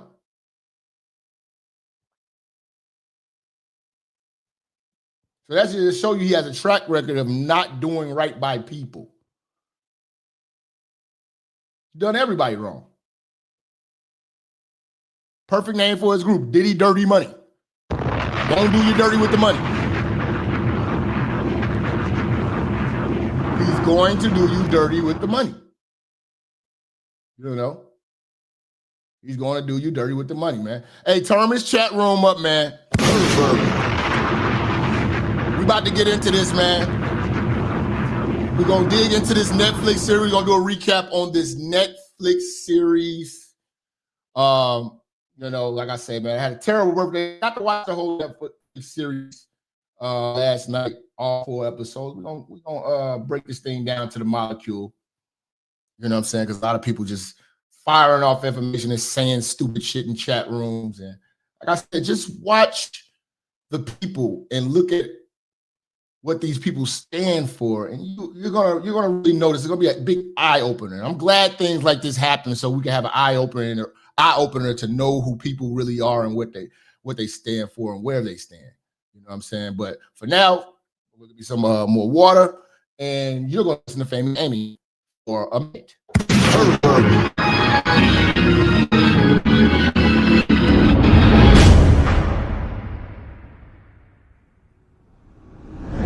I'm back, bitch. Tell him out. Famous Amy bad, this time for celebration. Bet I still got the best head in the nation. Got a little better, young pussy got wetter. Still selling broke hoes, get your shit together. Pussy on ocean and it's flowing like Atlantic. Hit them with the head, damn near make a panic. These bitches can't stand me, but they nigga ain't complaining. You might be bad, bitch, promise you ain't Famous Amy. Famous Amy back, and these niggas still choosing. Still got that super soap, I'm talking good pussy. The head got better, pussy got fatter. Stupid tatted though, that's why these hoes can't stand them. Got my shit together and my money looking right. Pussy dripping good, your hair, yeah, it's still tight. Hit Famous Amy, take your man in one night and get that nigga back in one night. That right? I'ma show you what a 5-star look like. You want a 5-star, then pay a 5-star price. Now with Famous Amy, that's a 5-star flight. Marriott Suite, we had a 5-star night. Get your shit together, that's a 5-star advice. BBS shining, that's a 5-star ice. Miss Famous Amy, live a 5-star life. Popping bottles all night, welcome to the good life. Famous Amy bad, this time for celebration. Bet I still got the best head in the nation. Got a little better, young pussy got wetter. Still selling broke hoes, get your shit together. Pussy on ocean and it's flowing like Atlantic. Hit them with the head, damn near make a panic. These bitches can't stand me, but they nigga ain't complaining. You might be bad, bitch, promise you ain't Famous Amy. Call me Famous Amy, I can upgrade you. You got that check, I'm Famous Amy, I can break you. Ain't gotta wanna hit the pussy, I'ma make you. You got a girlfriend, nigga, I can take you. While one gone, baby, it's time for take two. You say your pussy fat, this pussy Ricky Lake, boo. You got a swimming pool, I got a lake view. Fuck around and dry all up in his lake, damn. I can take you, make you, and break you. She seem like a good girl, I would hate to. That's some shit that Famous Amy can't relate to. Before I go through that, I'd rather just replace you. Bye-bye, now be gone, I'm straight, boo. Bye-bye, be gone, ain't finna chase you. Like some pencil on the paper, I erase you. That's why you got that dumb look up on your face, boo. Famous Amy bad, this time for celebration. Bet I still got the best head in the nation. Got a little better, young pussy got wetter. Still selling broke hoes, get your shit together. Pussy on ocean and it's flowing like Atlantic. Hit 'em with the head, damn near make 'em panic. These bitches can't stand me, but they nigga ain't complaining. You might be bad, bitch, promise you ain't famous, ain't me?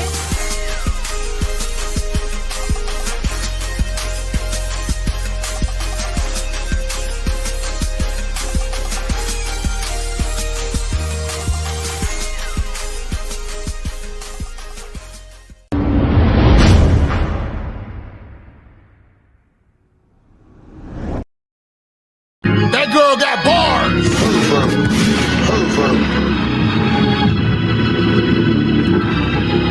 I don't want to hear nothing from y'all, man.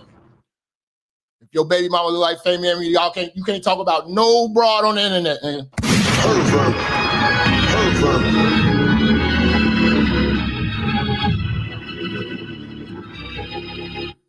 Just thought about something during the break. Like, oh, that's petty, this, and this, this, and this. Let me ask you a question, hypothetical question. Y'all remember the Jay-Z and Nas beef, right? When Jay-Z dropped Take Over, and he was making fun of Nas, talking about he banged Nas' baby mom and left condoms on the baby seat. Oh, and then he dropped Ether. They went back and forth. He had Biggie papers on. We're going to talk about that. Had Biggie papers on funeral. Shout out to Aggravated Man with the two. People was, oh no, was that petty? That's called beef. It's called beef. For you niggas that love Biggie so much, what was beef? Beef. What's beef? When you see your enemies start to creep, like all that shit, like everything Biggie said, that's beef, man. What's beef? Okay, gloves is off when it's beef. If it's beef, gloves is off. He dropped Ether, right? Now, I want to give you a hypothetical situation. It's somewhat real. Now, in the Takeover song, Jay-Z makes mention of Nas's business. Say what I sampled your voice, you was using it wrong. You made it a hot line, I made it a hot song, right? So okay, you take my works and you make money off my work. And then he say, I know who I paid. I paid this publisher company saying that you didn't make no money off of it. Oh, okay, cool. Now, if any of you know anything about anything, Dame Dash still owns 1/3 of Rockefeller Incorporated, which was the first version of Rockefeller that has only one album under it, which is Reasonable Doubt. Dame Dash still has the 1/3 and has been trying to sell it off. Hypothetically, let's say that Jay-Z and Nas never made up and still had beef. If Nas was to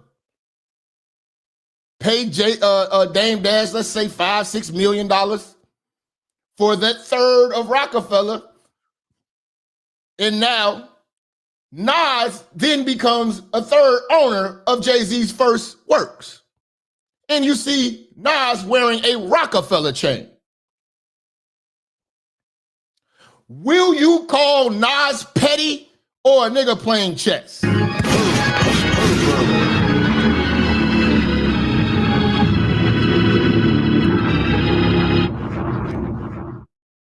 What do you mean Ja almost signed to Murder Inc.? Ja will sign to Murder. What's wrong with you, man? You don't know nothing about that. Remember when Ja almost signed to Murder Inc.? Ja was the first artist on Murder Inc. and has never left the label present day. What are you talking about? Ja? All right, man. I'm not gonna go back and forth with this stupid shit. But let's say if Nas Nas almost signed to Murder Inc. wasn't fucking Ja. Come on, man. Come on, man. Get you a Pepsi or something, man. Spark plugs in your brain ain't working. But if Nas was to buy that third of Rockefeller and was walking around with a Rockefeller chain, would you call that smart business? A chess move? Or you say, oh, Nas just being petty. Who gonna pass up on that? And he still make money off of it? Probably make more money now that he didn't bought it because it's all in the papers. That's what 50 Cent did with this situation. He didn't even have to spend no money. All he had to do was put his name on it. The footage was already there. Just make sure everybody get paid and everything. Everybody can agree on things and make sure this thing goes through. That's what 50 did. He saw it through. Now, it wasn't going to be the documentary that Puffy was trying to put out to make him look like, you know, this triumphant hero. But at the end of the day, the opportunity presented itself to 50, and yes, this is a nigga I hate that hates me. Let's go. Did what any real nigga would do. If you're a real nigga, you would understand. You will understand. You know? But yes, man, I was a little disappointed with the documentary for the fact that it wasn't a whole lot of new information that I didn't know. I was hoping I was going to get some stuff out. There was a few things that were clarified more, but I already kind of knew, because if you've been following the church, we did so many of the Diddy shows and breakdowns, from classic breakdowns from the Black Epstein series alone. You know? And then when we started seeing all the other documentaries come out, I was like, y'all seen it here with Minister Jap 4 months before they dropped them documentaries. I was like, a lot of them documentaries, they should just have me doing the commentary. Because I did all the work already. I had all the work. But you got to see in this docuseries, I'm going to tell you this, the first 2 episodes, you could kind of live without. It really wasn't all that. You know, it was more of a background of the Biggie story, the Pac story, and we kind of know, you know, how Puffy was. The first one, we already did how Puffy grew up. You know, we knew his father was a Harlem hustler, got killed snitching and all types of shit. His mom ran a whorehouse in the house. You know, we already went through the dude who he grew up with. You know, Puffy not being from Harlem, being from Mount Vernon. You know what I'm saying? We kind of went through it. Jay-Z and Puff snitched on Rap A Lot, Murder Inc. and Death Row, trying to form an independent distribution company, lock both of them up. Damn. See, I mean, this is just the history, man. Like I say, man, when you do bad business and you do people dirty, man, shit comes back. You know? The first 2 episodes show how so, you know, it's like really old news. It's really old news. If you've seen any of the Biggie documentaries or you've seen any of the Pac documentaries, that's really all you got with the first 2 episodes. The second 2, the third one was like a warm-up. In the last one, you kind of get to really see what's going on in the trial and what he was getting charged with and what he did to a lot of people. And a lot of these people's testimonies, everybody from the assistants, producers, Lil Rod. You got to see a lot of things, hear about the parties. Aubrey O'Day, she speaks more in detail. We're going to talk about that. So you really get to hear more of the testimony of victims of Puffy. You know what I'm saying? And you know, people who really ain't do Puff no harm. That's the one thing about it. It wasn't retaliatory. Puffy was just a fucked up dude to a lot of people. A lot of people had dreams of stardom and all that shit. He took advantage of them, took advantage of their money and left them high and dry. So that's why I don't care if he's in jail. And he's not a man to me. If he's a man to you, then we just different types of niggas. You know what I'm saying? But, you know, may he rot in jail. pervert. It's a heart attack in jail. Because at the end of the day, he's a bussy bandit. Never forget that. His prostitutes are men, not women. I'm gonna spend the next 4 years getting my cheeks blasted by criminals in prison, and they won't even let me take any of my baby oil with me. So my ass is about to get torn up, man. At least that baby oil would have helped ease the pain a bit on some no Diddy shit. But by the time I'm out of here, I might need a wheelchair because of all the spanking and continuous pounding I'm gonna receive. But what I'm AI, nobody can survive AI. It's undefeated. AI will do you dirty. Y'all seen that Japatunde picture, man? You know what I'm saying? Japazulu. You see how they got me looking on the AI, man? AI will do you dirty. Take that. Baby oil with me. So my ass is about to get torn up, man. At least that baby oil would have helped ease the pain a bit on some no Diddy shit. But by the time I'm out of here, I might need a wheelchair because of all the spanking and continuous pounding I'm gonna receive. But what I'm most upset about is all my baby oil is gonna expire while I'm behind bars. I got closets full of that precious premium baby oil. Now, Yo, who wrote this? You're a genius. now it's all going to waste. I can't believe this shit. Hey, Diddler, so Kelce is given a 9% chance of President Trump pardoning you. You had said before that white men like Trump need to be banished, but now you're at his mercy and you need to spread your cheeks wide open for Daddy Trump. On some no Diddy shit, of course, but are you willing to spread those busted up cheeks open for Daddy Trump so he can pardon you? Thank you, Diddler. Honestly, I've gotten so used to getting my cheeks cracked in jail that I wouldn't even AI is bogus. feel anything with him. All the Tyrones in jail wore my ass out. So I'm willing to get on my knees and beg him like there's no tomorrow. I'll do whatever he asks. He can walk me on a leash like his pet if he wants to. Just don't let me spend 4 more years behind bars. I gotta attend those Lakers games and watch my king ball out. I can't miss his retirement. Like my king once said, ain't no party like a Diddy party. So as everyone just saw, I'm gonna spend the next... Ain't no party like a Diddy party, nigga. AI ain't shit.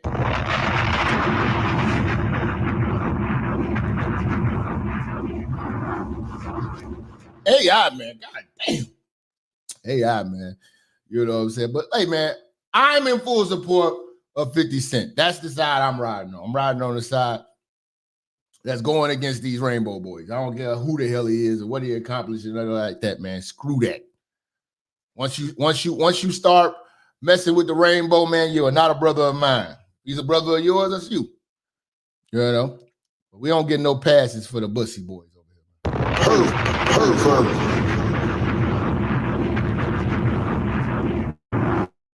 Well, yeah, man, let 50 Cent cook, man. Just stay out of his way, let him cook, man. You know, the Netflix series is out. Make sure if y'all got Netflix, go watch that. It's 4 episodes. It's going to take about 4 hours of your time. Can't continue to keep hurting people and nothing ever happens. Sean Combs, The Reckoning. Only The Reckoning. It wild with it. See, they put it together. And you notice, if you go to Netflix right now, this is like #1 on Netflix right now. So there's nothing he can do about it. 17 seconds long.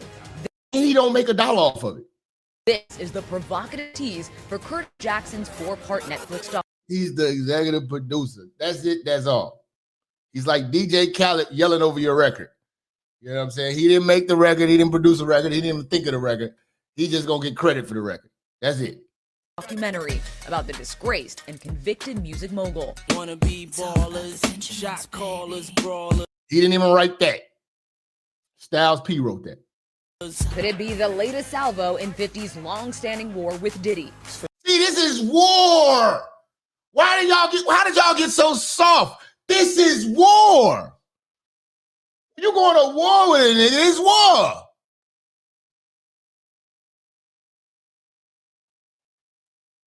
You're going to war.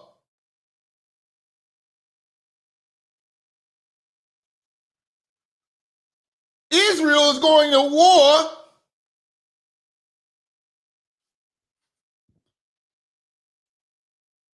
with Gaza. You know what war is? War is ugly.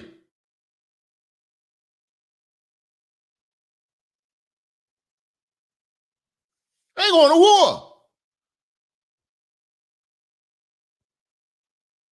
Kids, innocent people might get hurt. It's war. 50 Cent, baby. I sat down with Curtis just a few weeks ago. Let's talk about your current projects. Well, I have 40 projects across 12 different networks. One of them, the new documentary. 50 announced it last year, tweeting, "I've been..."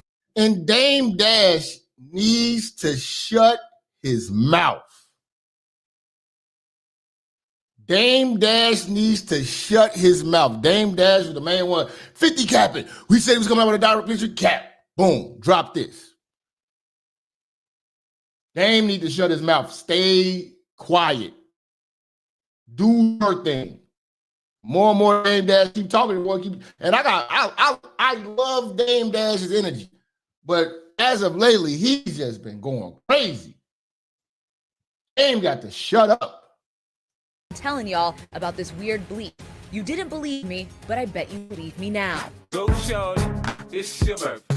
His feud with Diddy blew up shortly after 50 hit it big. He claimed Diddy had information about the killing of... Say BMF was a terrible show. What you be watching? Real Housewives of Atlanta? What are you talking about? BMF is off the chain. I don't know, man. Some of these niggas crazy, man. The notorious B.I.G. claims Diddy denied. They even allegedly got into a physical fight at the 2012 BET Awards, and the bad blood continued. I'm not asking for forgiveness. See, they done got into real fights and stuff, man. Y'all, man, come on, man. It's war. I'm truly sorry. After Diddy apologized when CNN released the video of Diddy's hotel attack on Cassie, Curtis weighed in. It was just a freak off. It was just a freak off. These niggas, man. Broad don't want to be with you. You go drag her back in the room.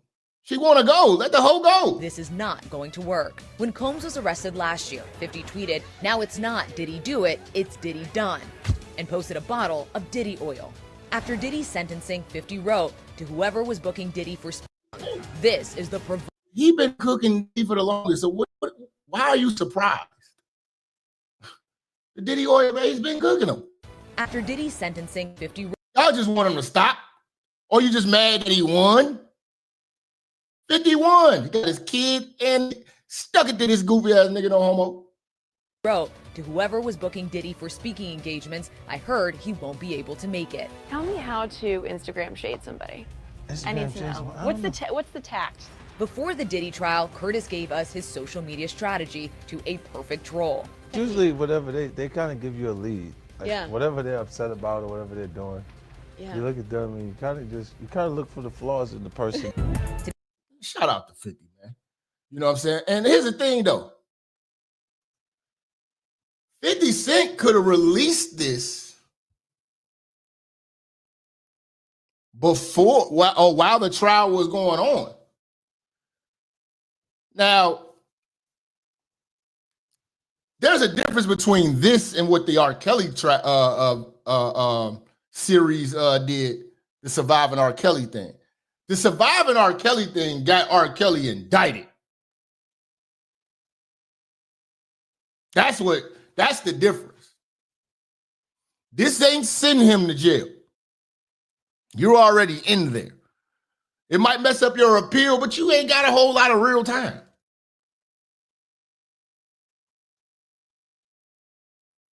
You don't got a whole lot of real time. So, like, you'll be back before we know it.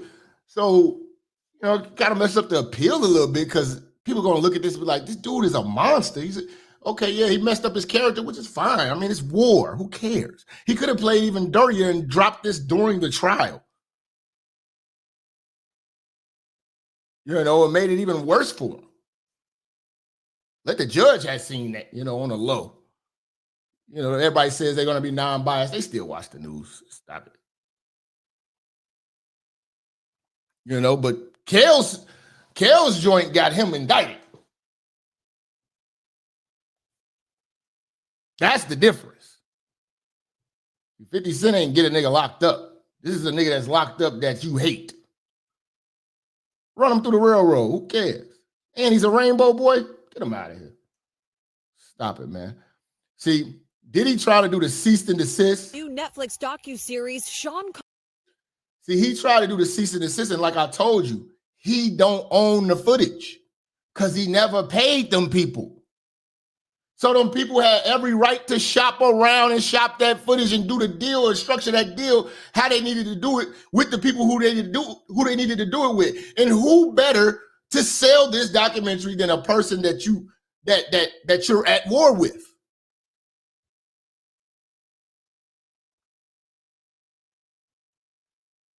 This was just good business.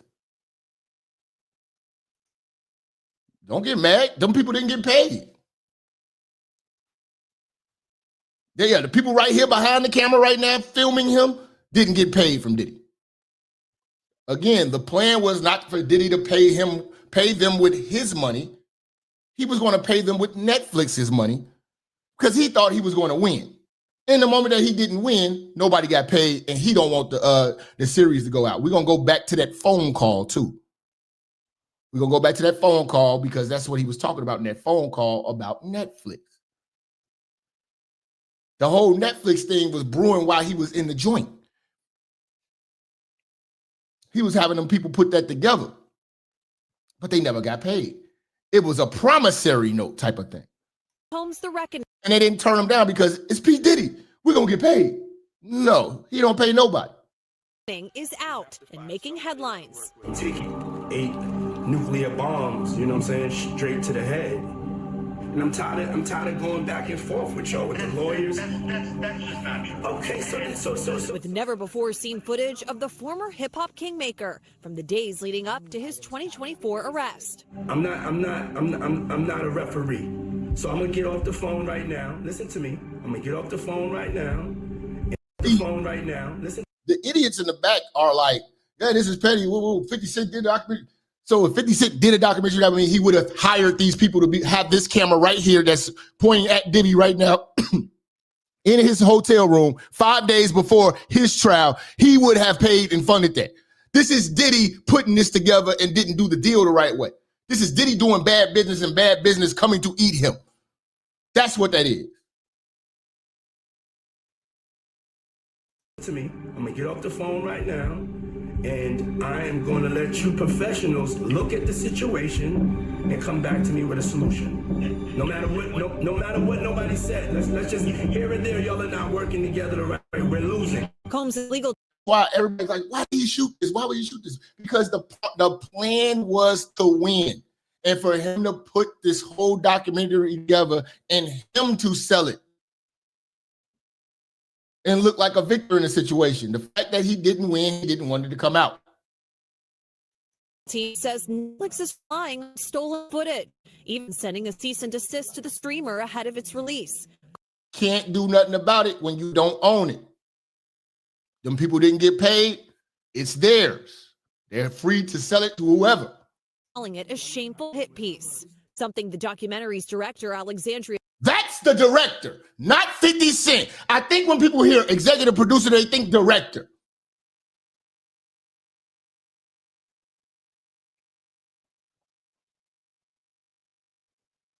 This is the woman who composed all the content,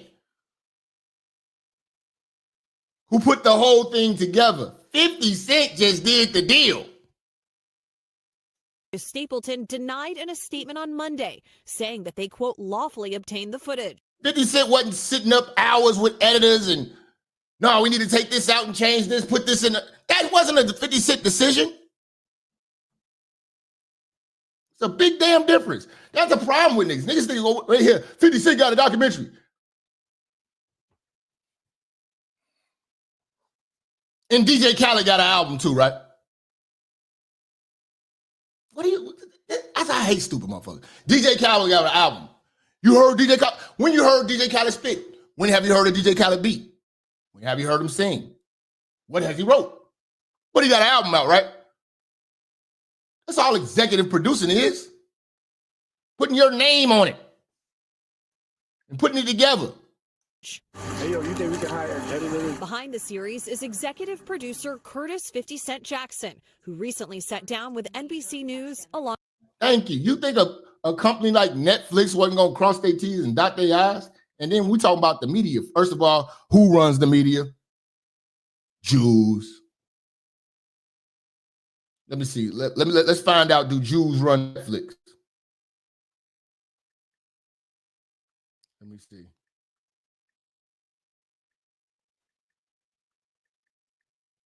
Let's see if the Jews own Netflix. Hey, I like your church do a show on females who can't pay their telephone bills and blame society for not getting a signal. This nigga stupid. Shout out to Ranger 1. 5. There you say.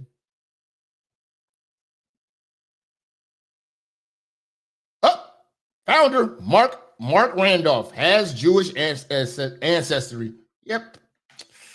Yeah, you're not beating that. Sorry. Sue all you want. His cousin's a lawyer. Sorry. It's going out, buddy. And who would you rather have put it out? Alex Jones or some other white person? It's gonna, you think, first of all, I need you guys to really just start thinking. The footage was shot. The footage is just sitting there on somebody's goddamn hard drive. Millions of dollars is sitting on a hard drive. What do you do? If it wasn't 50, who was it going to be? It's going to be somebody. So why you act like this documentary would not have happened? If it wasn't for 50 Cent, we wouldn't be having this documentary. First of all, they've been doing documentaries on Diddy for the last year and a half. What was it? HBO Max had one. TMZ did one. Ain't nobody say nothing about TMZ. Anybody say that Harvey or whatever his name is? Did anybody call him petty? That's the difference. You judge black folks different. You judge black men extremely different. What if Oprah would have did it? Oh my God, would you motherfuckers be in full support? If Oprah did the Diddy documentary, oh, she's standing up for the sisters, and all you butt plug thugs have been on board. But now it's a straight black man putting out this business. Y'all mad?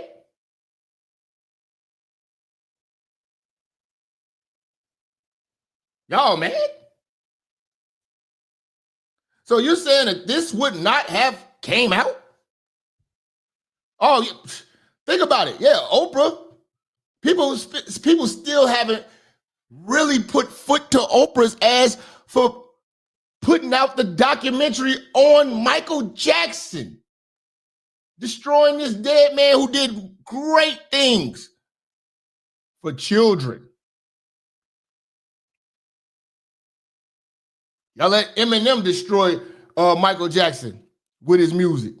Dress up like I'm gonna make a mockery of him. Don't tell me shit ain't, don't pick and choose on what's petty and what's not. Oprah was way out of line.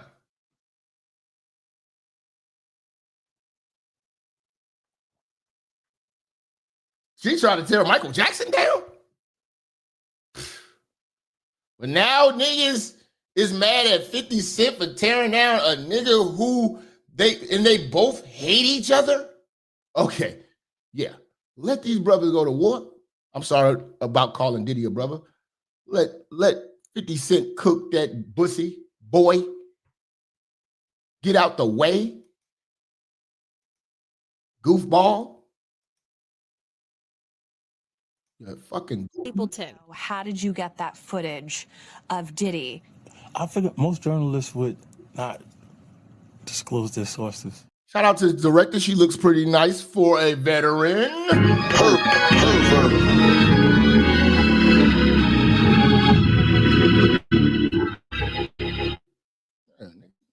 50 50 Cent did not appear worried about potential legal action from Combs. Zero concern about that. There's maybe the last documentaries, you said the same thing to that. Thank you. Y'all act like 50 Cent the only one that got a documentary on Diddy. I got one. If you want to be technical, he just got the newest one. Last exists, you know.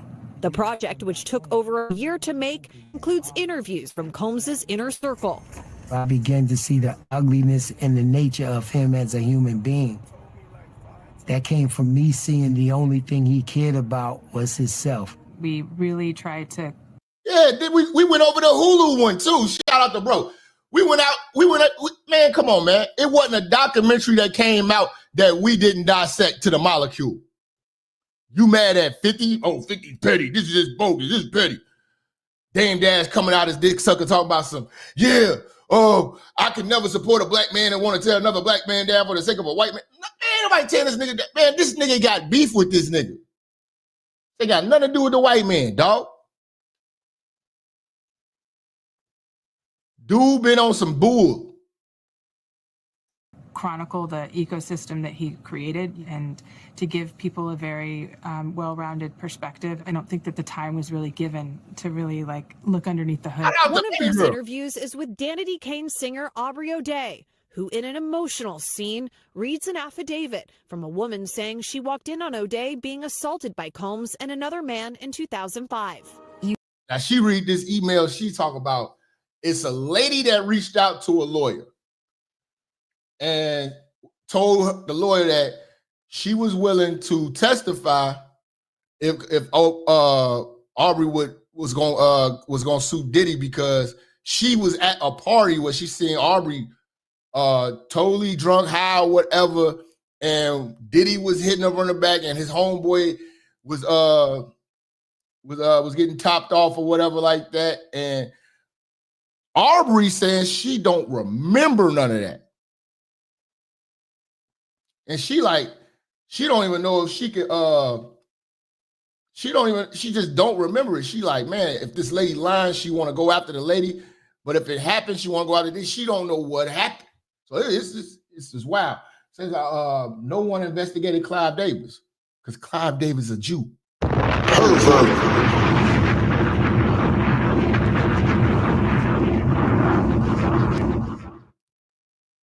Shout out to Ronnie Roy with the 10, man. I appreciate everybody. I appreciate everybody hitting that super chat, hitting that share button, that like button. We got 400 people in the room. Let's get it up to 500 people in the room.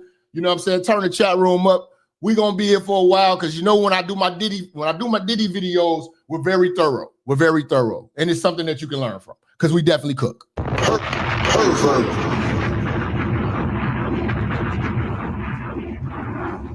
Bruh said Aubrey fell off. Aubrey was never on to me, you know. And it just seemed like Diddy really, really, really wanted this broad. I'm like, what? Okay. Some dudes got, she really don't look like much to me, man. You know? She look like an 8th grade teacher or something. I don't know. She really don't look like much. Really don't look like much. You realize the burden that puts on my soul for the past year, the weight of that man and his I will never get up from under it. Stapleton says O'Day wrestled with whether to share this on camera. She didn't take that information and say, and this happened to me. I think that what you see in the film is. And then it's a lot of these, when you watch this documentary, you see a lot of these women got voice notes of Diddy in their phones still. Voicemails, they still got emails, you know, because Diddy was really trying to get at Aubrey. He was trying to do free calls with Aubrey and she ain't get down with him, and that's why she got fired, basically. Her struggling to digest, did this happen to me or not? Combs' team declined to comment on specific claims from the docuseries, calling it a one-sided narrative led by a publicly admitted adversary. 50 Cent denied having bad blood with Combs. Well, it didn't start as a feud. It just was with me being uncomfortable. My invitation to come hang out felt like he was trying to figure out if I was heterosexual or into some other things. This is, we don't play that. Shout out to 50, man. We don't play that.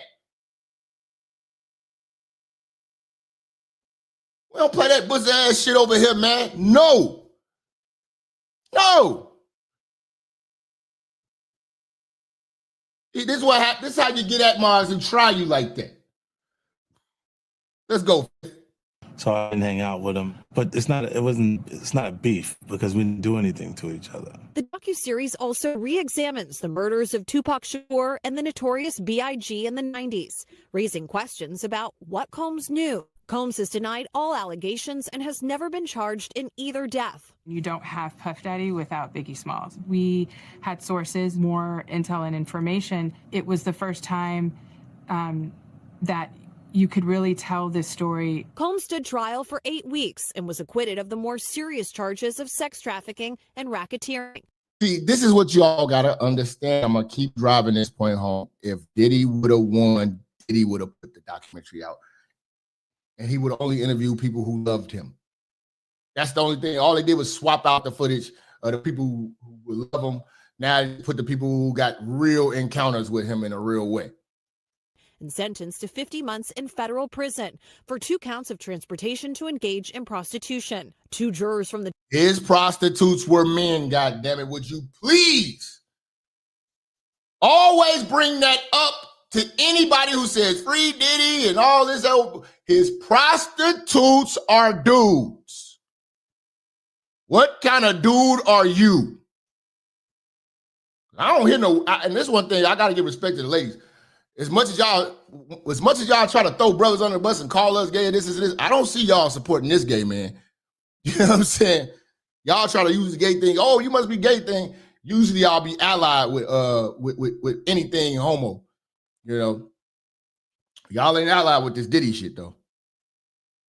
But for the most part, it shames me to see so many brothers like, whoa. Hardcore, so-called red pill alpha men, free Diddy. Yeah, all right, nigga. You like your butthole tickled.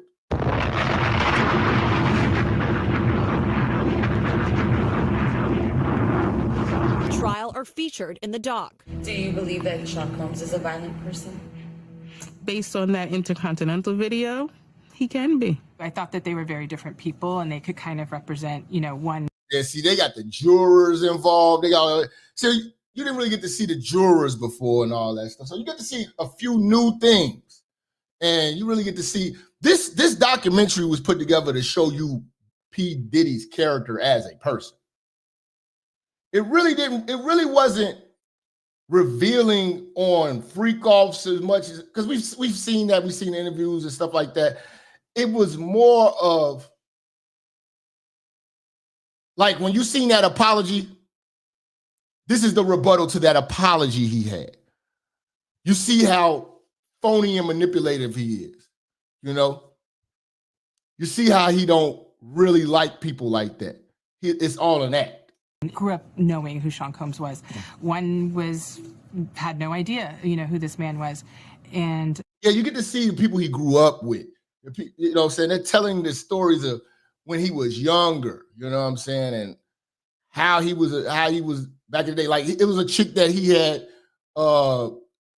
sexually assaulted back in the day and had on tape. She's older now and she's a refrigerator. She looks Mexican. But you get to hear their stories. And they didn't have anybody to tell, and they couldn't prove their cases back in those days because they didn't have smartphones and the internet and stuff like that. You know what I'm saying? So, a lot of he got away with a lot of stuff in the early 90s and stuff. Your perspectives, were really interesting. For the filmmakers, they say making the documentary was bigger than them. If I didn't say anything, you could assume that all of hip hop culture is comfortable with his actions. It's bigger than just about Sean Combs or Cassie. It also should be a reflection on us as an American public. Chloe Malas joins us now in studio. Chloe, I understand you just got off the phone with Aubrey O'Day. What did she say? I did. Aubrey O'Day is someone that I've known for many years as a journalist. I've interviewed her. That's how I met her early on in. And you know what's so crazy? You found out that Aubrey O'Day had an opportunity. She was about to go to law school to be a lawyer, and her mama talked her out of going to law school and talked her into pursuing her talents of singing and to go to making the band. Aubrey O'Day was about to go to law school. So that wasn't a stupid broad, but she made that choice, won, and thought it was going to be all good. And it wasn't. My career, and she said that although she has no official comment, she did give me permission tonight to share with everyone that she was very emotional. Did I blink? Is that her? I did not. Oh my gosh, she just grew. How I met her early on in my career, and she said that although she has no official comment, she did give me. Oh, we got to zoom in on that one, fam. This deserves a thorough roasting. Thorough roasting. What in the hell? The hell is this? God damn. God damn, too much plastic on the surgery. Yikes. Is this a white woman with a lopsided lace front?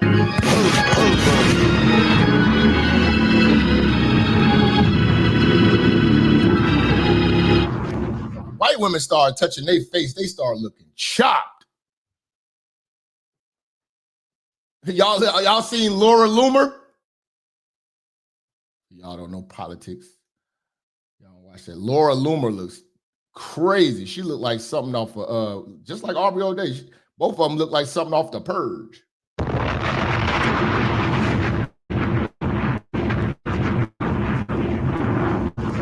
Like when you open up when you look at the peephole through The Purge. God damn, this bitch look bogus. Puff, you wanted to hit that, huh?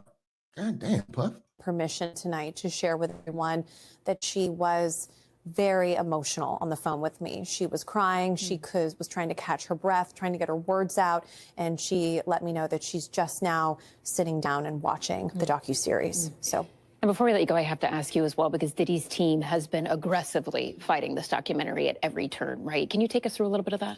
Sure. So over the summer, Combs's legal team sent a cease and desist to Netflix, but they had no idea that they had somehow obtained this footage that they are now saying is stolen and unauthorized. You can't authorize or unauthorize something that you don't own. Them people didn't get paid. So Netflix told you cease and desist this dick.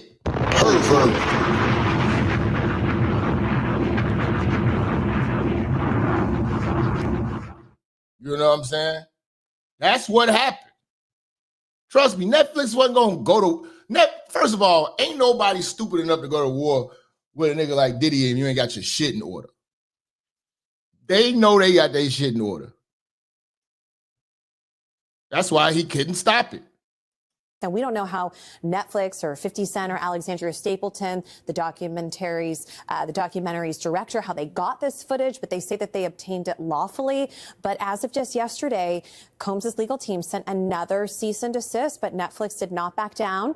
They released this 4-part series, but at some point that cease and desist will be legally filed, and we'll just have to see if Combs's team wants to really pursue a lawsuit here. Really interesting reporting on something you've covered. They can try. It will fail. And we already saw it, bro. See, what he's trying to do is fix his name for when he comes back. But, I mean, the trial was enough for me. Once you say that you're rubbing semen on nipples, no. Yours, no.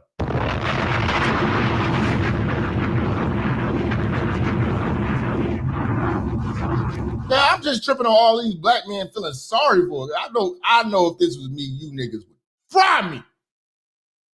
As you should.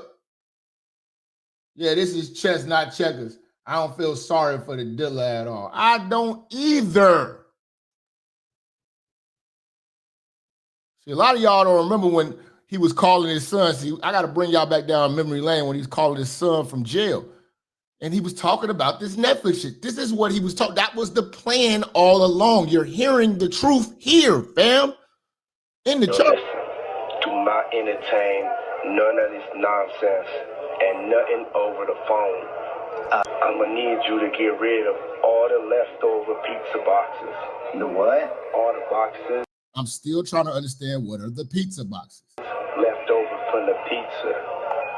All the boxes. Okay. Make sure you recycle the plastic like we talked about. Yeah. Did Jay reach out yet? Nah, Pop. He ghosting. What the f*** is this motherfucker doing? These things sweet now, because I'm in here. It's all good. You about to get out on bail. So, need you to reach out to the producer. Let these motherfuckers know there's a release date for that new Netflix movie. Alright, Pop. See, there's a release date for that new Netflix movie. He was talking about this a year ago on the phone in the federal lockup. So he was trying to get the Netflix thing done because he thought he was getting out. It didn't go his way. Things sweet now because I'm in here. It's all good. You about to get out on bail. So, need you to reach out to the producer. Let these motherfuckers know there's a release date for that new Netflix movie. Alright, Pop. He been talking about that Netflix shit, man. Like I said, man, I'm not mad at 50 at all. Go to war with a nigga and he win like this. This is a real win. And he got paid. Got it. He got his kid, got full custody of his kid from a whore. Got paid. And you look more and more like a bussy. Man, what we gonna do, man? How can you not respect footage of Sean Diddy Combs in the days leading up to his arrest in New York last September? And again, you idiots, he's filming this, not 50 Cent. Back to me with a solution. No matter what, no matter what nobody said. Let's just here and there, y'all are not working together the right way. We're losing. The footage is part of a new, highly anticipated docuseries by director Alex Stapleton and rapper and executive producer Curtis 50 Cent Jackson, titled Sean Combs: The Reckoning. Was there anything that surprised you? 50 Cent ain't do nothing that Harvey Weinstein or any of the other executive producers of a production does. Y'all act like he was in the day-to-day operations of this. He just made sure the money was moving the right way. You when you were watching? I think it was surprising that he actually filmed it. It was very interesting. Again, Diddy filmed it, not 50 Cent. To watch a man who's known for his brand. And this is not a new documentary because it's like the third or fourth one that's been out. So please cut the crap, you sensitive bastards. Presence, you know, he has a really amazing knack for marketing and all of that, and how he was sort of taking that into account in how he was coming off to the public. The exclusive video also shows Combs in Harlem greeting fans. Then you get to see how phony he is with the fans. You know what I'm saying? This nigga ain't a real nigga. Like I say, when you get paid, you getting real money, it just magnifies the man you always wanted to be and who you already are. It just amplifies that shit. Lord, you win, we with it. I'll accept it. I need some hand sanitizer. Hold on. I got it. I've been out in the streets amongst the people. Yeah, I gotta take a bath. Like the amount of people that actually I'm coming in contact. He out here just dapping, showing love, giving people hugs and stuff like that. Y'all, oh man. No, he get in the car like, oh my God, I feel like filthy. Oh my God, I touched so many people that I got it in the bath. I got to put some peroxide in the bath water. He was going crazy. If you watch the whole series, he was going crazy on just the interaction with the people alone. He's not, don't. It's all a facade. You know what I'm saying? You touch him, he's like a peasant, like shaking hands, but let him be in the room for the white motherfuckers. He gonna lather their germs in, nigga. Contact with, like that's that's what I have to do. You know what I'm saying? It's like 100. You say if they're gonna condemn Diddy, here we go. Sound like a little bit of Diddy defense. He's the same with other deviants out there in the industry, because he went against the alcohol brand. Nah, man, get the fuck out of here, man. Ain't got to do that alcohol shit, man. He's always trying to bring that alcohol shit in. Man, this nigga just got caught. None of this shit would have went if he thought he was bigger than the program. Cassie kicked this shit off. All of it, plus, y'all not thinking about a federal investigation. We got Homeland Security and all of them. You think they just took a week seeing the Cassie thing and said, oh, they've been watching him for years. They had testimony. It was 2018 when the dude who shot up the Trump hotel got caught and confessed everything that was going on with Diddy, DJ Khaled, and the sex trafficking back then. And everybody thought dude was crazy in the interrogation. Man, see, this is, I really hate doing a Diddy story sometimes because people be coming in at the ass end of the conversation and they haven't followed this story how we've been following it. Y'all remember the white guy who was in the interrogation room, who shot up the Trump hotel? He was in a hospital gown in the interrogation room. He was talking about how Diddy drinks the liquid cocaine, the pink cocaine, everything that he was doing with Cassie, and how he sued him for $5 million and Diddy paid him $5 million. Come on, man. The Fed's been on him. You know, you can't even build up a RICO to lose it within a week span or a few months span after that damn Cassie thing happened. Once the Cassie thing happened, they said, all right, cool, we're going to green light everything right now because we've been following this dude for a year. Years. You talk about Homeland Security, FBI. Like, bro, this is the Feds. Stop it. 50 hugs. You're a public person as well, and there was one instance in Harlem, and his reaction when those people went away. Got in his car and said, I feel like I need to wash, like I'm dirt. That was, it show you his character. Was that the reason for including it? Yeah, I mean, what's the odds that you would do that in front of the camera? See, this is what 50's doing. He's showing you his character. He's breaking his character down so you won't be one of these Diddy defenders. But most of you niggas are.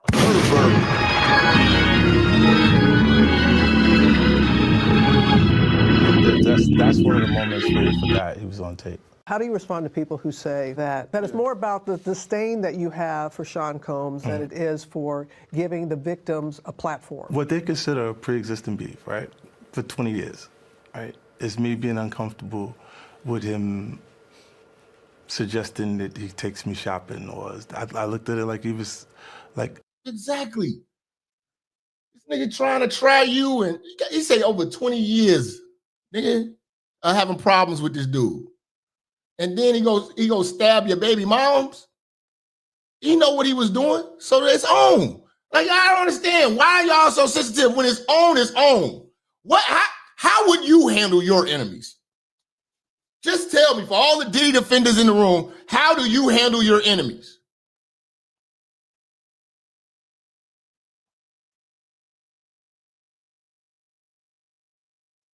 It's like if one of these YouTubers were my enemies and they was about to lose their house or something like that, and I could buy it for the tax money, and I buy it, am I petty? Yes. So what? You shouldn't have did that, man. That's going too far. What?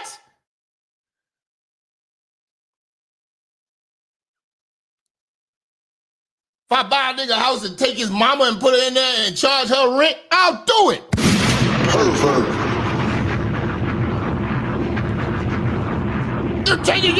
You're going too far. It was like a tester. Like, maybe you'll come play with me type of thing, right?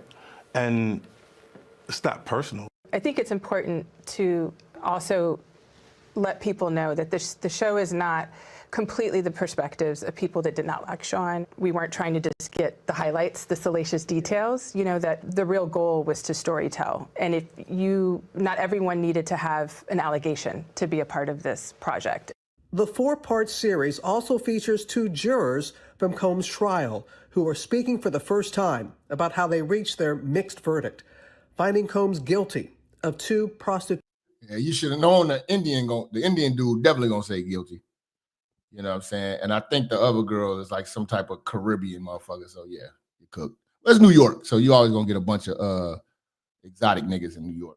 Prostitution offenses, but clear of racketeering and sex trafficking charges, both sharing their thoughts on the relationship between Combs and singer Cassie. Juror 75 describing them as 2 people in love, and Juror 160 saying in part, domestic violence wasn't one of the charges. Cassie, is she a victim in all that? And again, they only use the domestic violence thing to destroy his character. See, Diddy trying to get his character back and get his name. His name is Mud right now. His name is Mud. I believe Cassie's a victim in all this because she came in as such. I told you what he should have did. If he's so into being a porn director, he should have got licensing, did it the right way, and really started his own porno company where he can jack off in the corner all he wants to. That's all he was doing. He's in prison right now for being a pervert and wanting to jack off watching somebody bang his girl and paying them to do it and flying them out to do it. If you put that jacket on any other person you know that's not famous and not rich, you're going to be like, dude, you're a weirdo. No, bro, you can't hit the weed. No, you can't get one of these beers, bro. Get the fuck out of here, man. That's how y'all would do any nigga from your neighborhood, any nigga you know who did that. But it's Diddy, so we're gonna find a way to make this okay. Find a way to blame the white man. Find a way to blame society. Oh, it's the white companies. No, this is a little pervert. These aren't made up acts. This is him on tape. He's on tape. He's on tape. He filmed himself. He filmed everybody and filmed himself. What are you talking about? Pervert.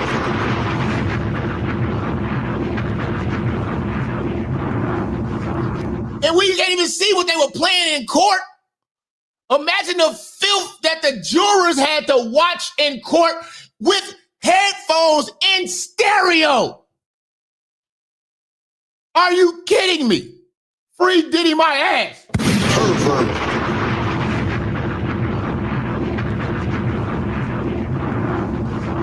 Oh, they were considering adults.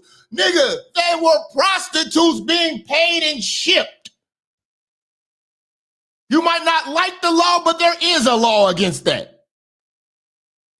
It's like 18, like 19 years old in the very beginning. After a while, over time, you condition for it. The goal of what the film is trying to do is to let the audience kind of come in to ask questions like, were their decisions colored by certain things, and who got the benefit of the doubt, you know, in that? Oh my God, and his children is in court. Thank you, FBI Empress. His children were in court. His mama was in court. They had to just leave. I can't believe I raised this little nasty motherfucker. Pervert. Courtroom. Do you think that hip-hop culture was on trial as much as Sean Combs was? Look, if I didn't say anything, you would interpret it as the hip hop is fine with his behaviors. Yeah, this is the only person in hip hop that stepped up and said anything. Where's all these tough guys?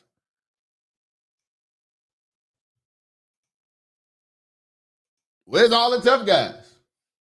Everybody quiet though. Everybody was quiet.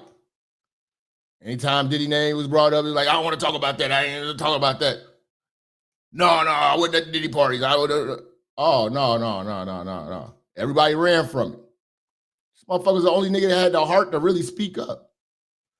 The Diddy trial made me look at the manosphere different. Because there was a lot of niggas like, man, you know, they need to try to tear the man down and coming up with all these conspiracy theories. I'm like, bro, ain't no conspiracy theory when you flying in male prostitutes and playing with their semen, bro. Where's the white man involved with this? Like, sometimes you niggas got to take off your internet hat and think like a real person sometimes. Like, bro, you're over here trying to, you're trying to legitimize this bullshit and give him a pass like he's a target or something. Puff got victims. Everybody who's suing him, majority are dudes. You don't see that a lot. Most of your rape victims are guys. You don't, that doesn't bother you? I just don't get these new niggas. These new niggas are just scary to me, man. NetFlix docuseries about Sean Diddy Combs is making headlines for its never-before-seen footage of the music mogul in the days before his arrest. Now, Combs is threatening. See, this is him filming this shit. Now he can't control the narrative and he's mad. Go watch this series, man. Legal action against the streamer for airing the unauthorized footage. Behind the series is Combs' longtime rap rival 50 Cent and director Alexandria Stapleton, who 50 Cent, who sat down with NBC News' Loss ahead of tonight's release. Tonight, Netflix releasing never-before-seen video of Sean Diddy Combs. He say, I don't mess with Puff, but I'm not going to throw the dude under the bus. You've thrown plenty of niggas under the bus your whole life, nigga. Who will you throw under the bus? Niggas threw me under the bus over lies. Niggas throw niggas under the bus over less. Who do you throw under the bus? What's your threshold? It ain't enough to buy male prostitutes and ship them in. It ain't enough to have a favorite one. It ain't enough to tell this dude to take the rubber off. What are you doing? It ain't enough for you to take your semen and put it on your chest. That's not enough to throw nobody under the bus. It's not enough to throw him under the bus for every person that he screwed over in the industry, who's never got their just due or he's done right business. That's not enough to throw a nigga under the bus. I'm just not gonna throw him under the bus like this. I would tell you this: if you ever did business with Puff or you had any dealings with Puff, under the bus you would go.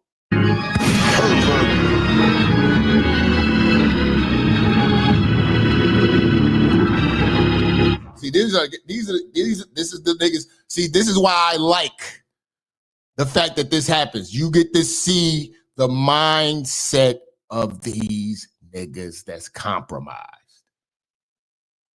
Pervert. Pervert, you are a pervert.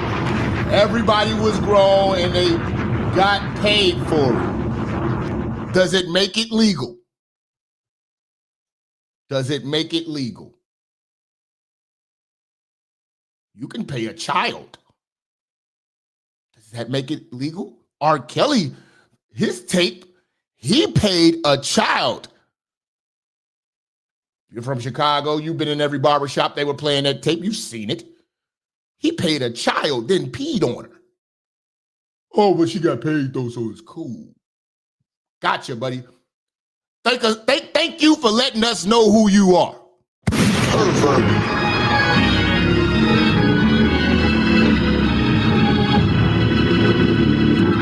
Grown men who support men who buy male prostitutes. Thank you for revealing yourself. Pervert. Because we never would have known. You just revealed yourself. That's why I like going on Facebook and seeing the reactions of these people. They are revealing themselves right there. You see? And these be the people right next to you. It's unfortunate things like this have to happen for you to see people's true colors. That's how these niggas are, man. That's how these niggas are, man. Filmed just days before his arrest on charges of sex trafficking and racketeering in 2024. The footage is part of a 4-part docuseries, Sean Combs' The Reckoning, premiering Tuesday. Behind the explosive documentary is Combs' longtime rival, Curtis 50 Cent Jackson, and director Alexandria Stapleton. How did you get that footage of Diddy?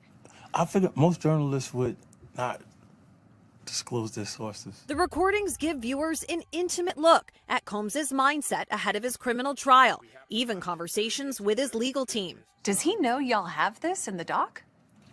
That's what I'm saying. Like, come on, man. He filmed this bullshit. Ice for release. That's his biggest downfall. He want to film everything. So I tell y'all niggas all the time, man, don't be doing no sexting. Y'all goofy ass pervs want to do dick pics and all this old goof ass shit. Y'all broads want to do all this showing pussy pics and titty pictures and all that. Okay. You want to film everything. There you go, goofy.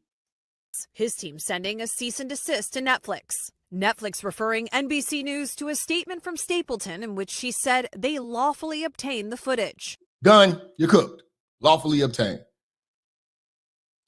And when you watch this Netflix series, they're gonna tell you about he's got over 100 cases right now against him.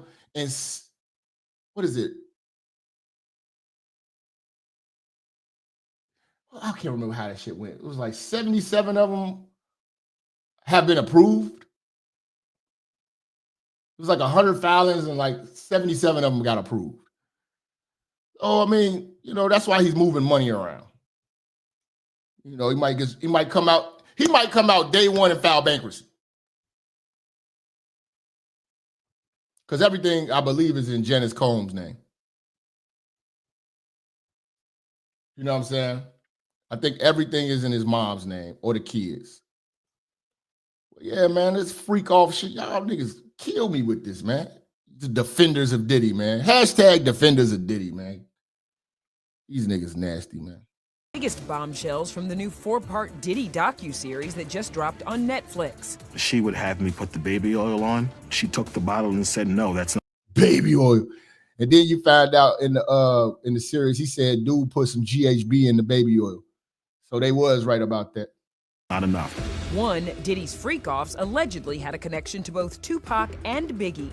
It's claimed Diddy wouldn't allow Tupac's music to be played during them.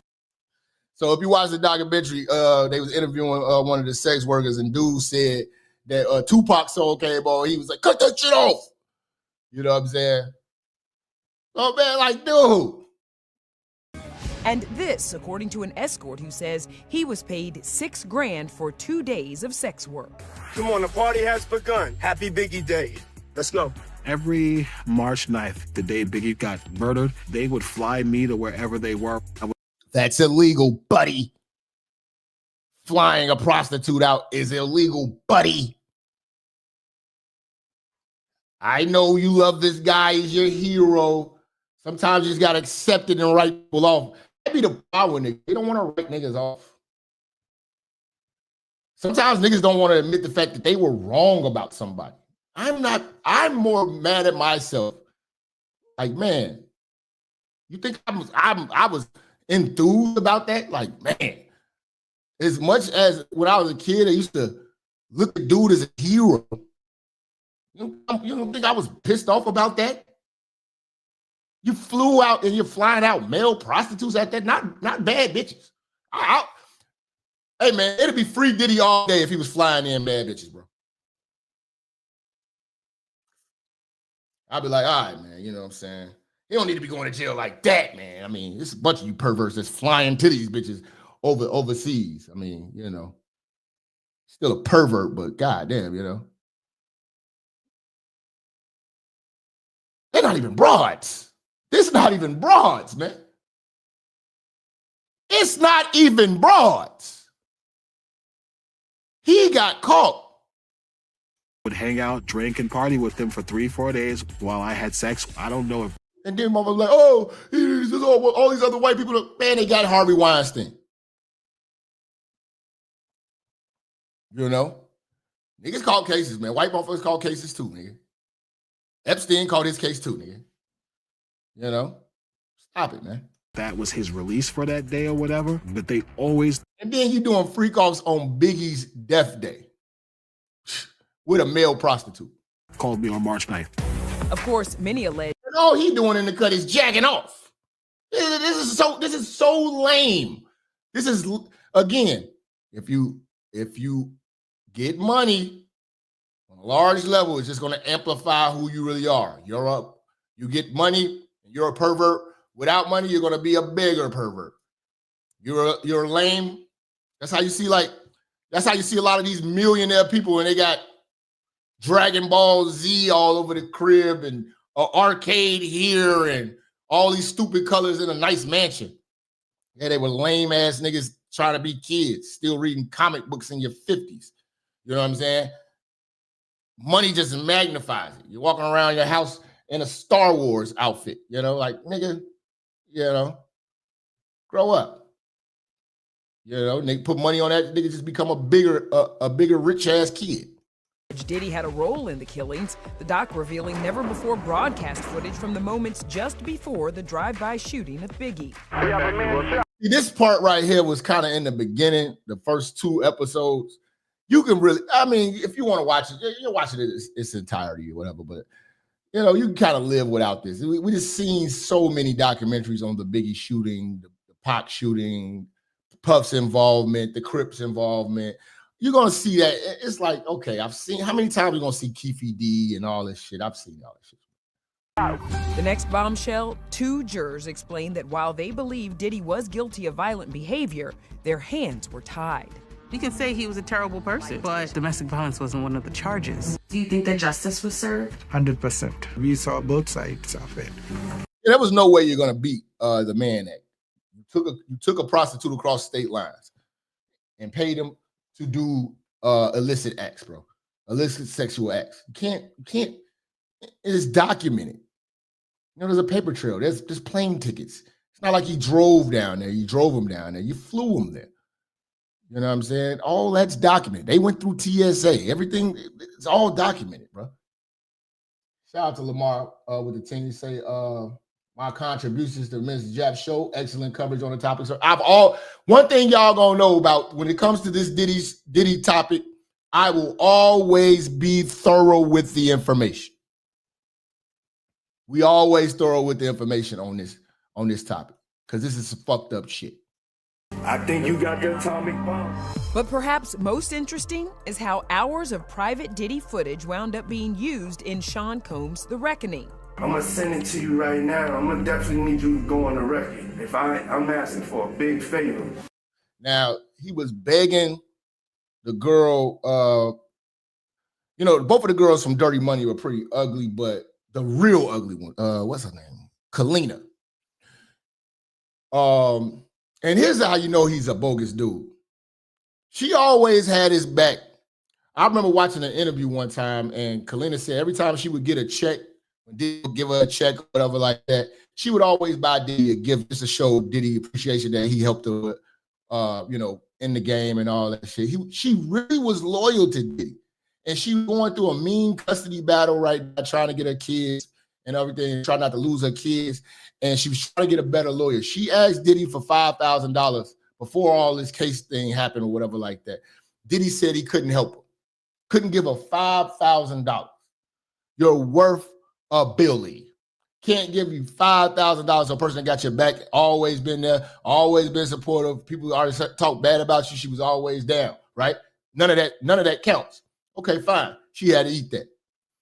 The moment he gets to trial, he calls her, and this is the reason why he didn't get bail. He calls her over like 56 times, begging and pleading for her to go on social media, go on platforms, to go and give him good press and say good things about him, to control the narrative about his character being demeaned in the way it was being demeaned, well, depicted in the way it's being depicted. I can't say demeaned because that would be like kind of like on the verge of lying and they're kind of embellishing it. No, them really telling the truth about him and having a person that's been around him say good things. So he begged her to say good things. And if you ever seen a Kalina interview, she's always been saying good things about Diddy. You know what I'm saying? Blaming Cassie as an idiot, saying she's just a drunk, and just having Diddy's back. She still had Diddy's back, even though Diddy did her dirty. Did her dirty. Couldn't give her $5,000 for a lawyer. It wasn't a lawyer to get out of jail or nothing like that. To get your damn kids. Not from a stupid mistake. To get your kids. That just goes to show he ain't no real nigga like that. Diddy's team claims it was stolen, but Netflix has fired back, alleging it has the necessary rights and was obtained legally. Diddy's lawyers also slammed Netflix. And a lot of that, him trying to do the cease and desist and saying he going to sue Netflix and all that, that's ego talking.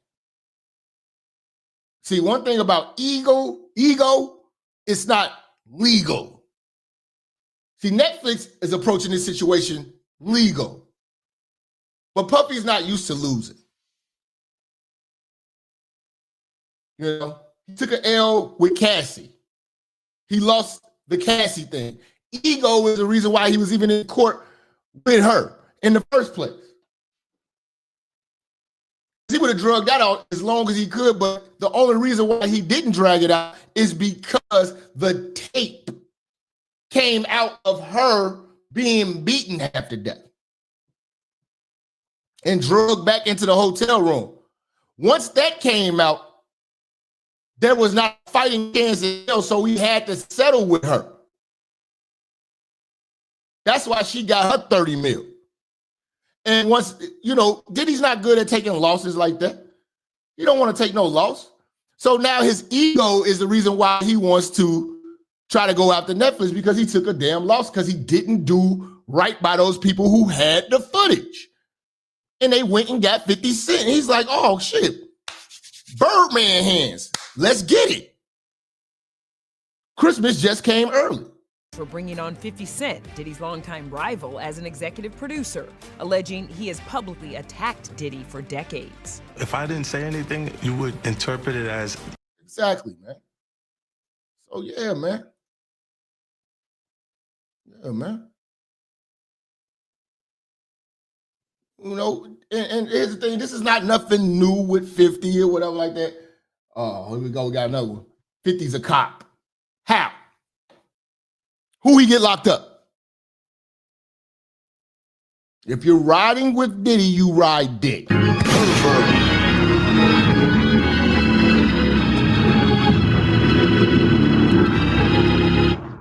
Ain't nothing to hide no more, bro. Y'all niggas is exposed y'all self.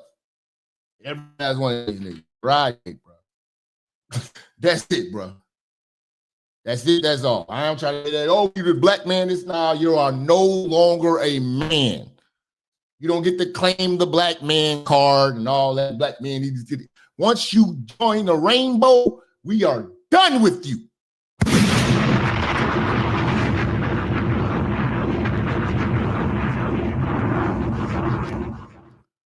We are done with you.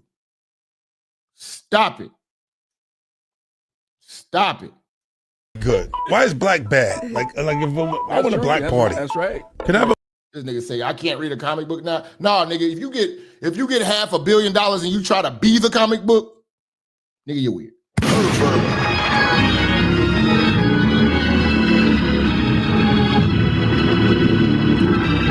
You get $1 billion, you change your house into a comic. You change your house and every room looks like a comic book. You're weird, man.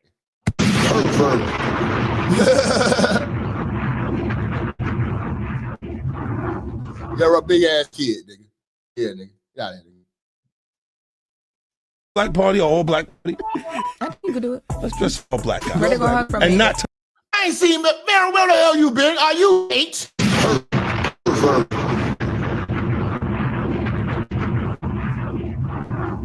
I think Miriam is late to the church, man. You late to the cookout, man. I didn't put my foot in these greens and you didn't show up late. Ain't T made the potato salad. Yo, ass gonna show up late, nigga. Shot, Mary. But 50 Cent been cooking this nigga, man. Y'all act like this is something new.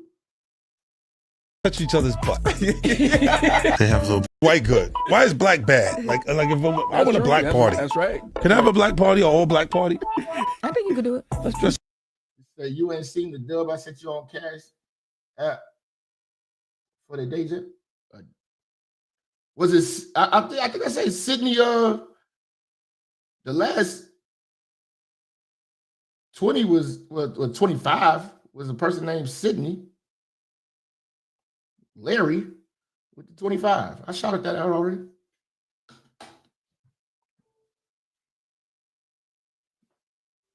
If that's not you, you lying, nigga.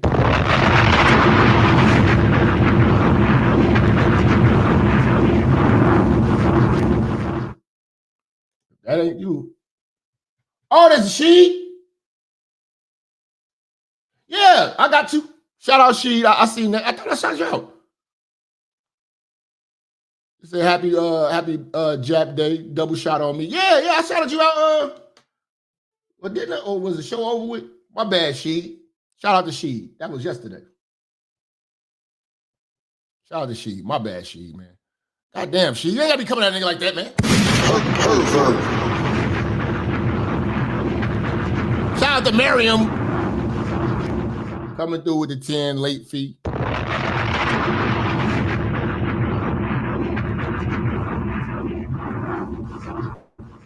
Black guys. And not touch each other's butt. They have a little party or all black. You gonna do an all black party, everybody gonna touch your butt. Black party. I think you could do it. Let's dress an all black guy. Ready to go hug from and me. not touch each other's butt. They have a little baby like in a sandwich. Like they're hugging him from the front and the back and stuff. And I'm like, yo, get off of him. That's not what. Yeah, y'all seen that picture of little baby getting hugged by the two white men at the all white party for Diddy? Oh God, that was crazy. My favorite new artist. That was bad work. That was bad work. Yo, get off him. I don't want him going to those What's up with the hugging pictures at the white party, though? What is that? I don't know, bro. That's white. Oh!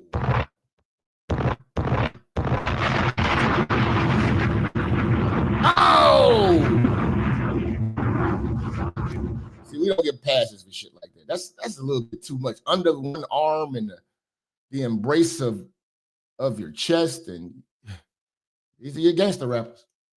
White boy shit. That's why it's the white party. Yeah. It is. Hey, your party, where the hugs come from? The side, not the front, not the back. No, just hug me regular from the front so I can be. You know, 50 been saying these parties been suspect, man. Suspect. You know, trying to take another nigga shopping. What? First he was amping him to get style. Then he was like, yo, so when we gonna get the chance to, to kick it, like we could just hang out, nigga. We gotta kick it. This is Paul. Okay. He telling me we gotta kick it and shit. And he was like, yo, why don't we like go shopping or some shit? I mean, like I pay for it. And I was like, what the fuck this nigga just said? I got the fuck away from him because I was like, this nigga this nigga just tell me he'd take me shopping.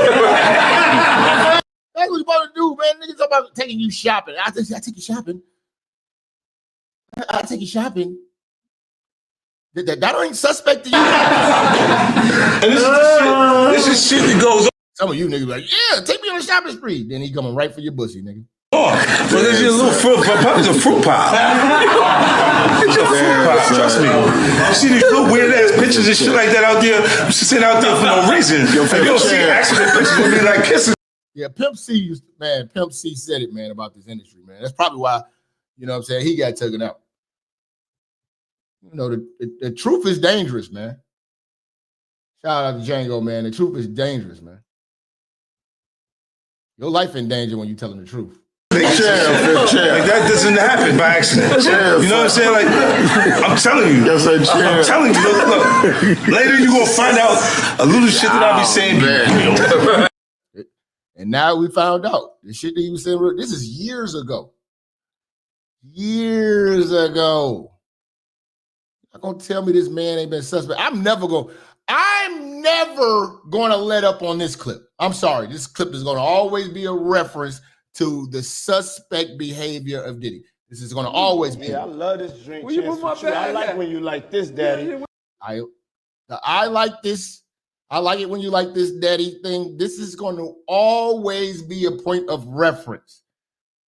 I got Mr. Lee. Yeah, I love this drink. Will you put my bag? I like when you like this, Daddy. Yeah, will you put my bag? Daddy, I like when you scrambling and scraping for shit. No. I like that. You know, I'll be practicing. I got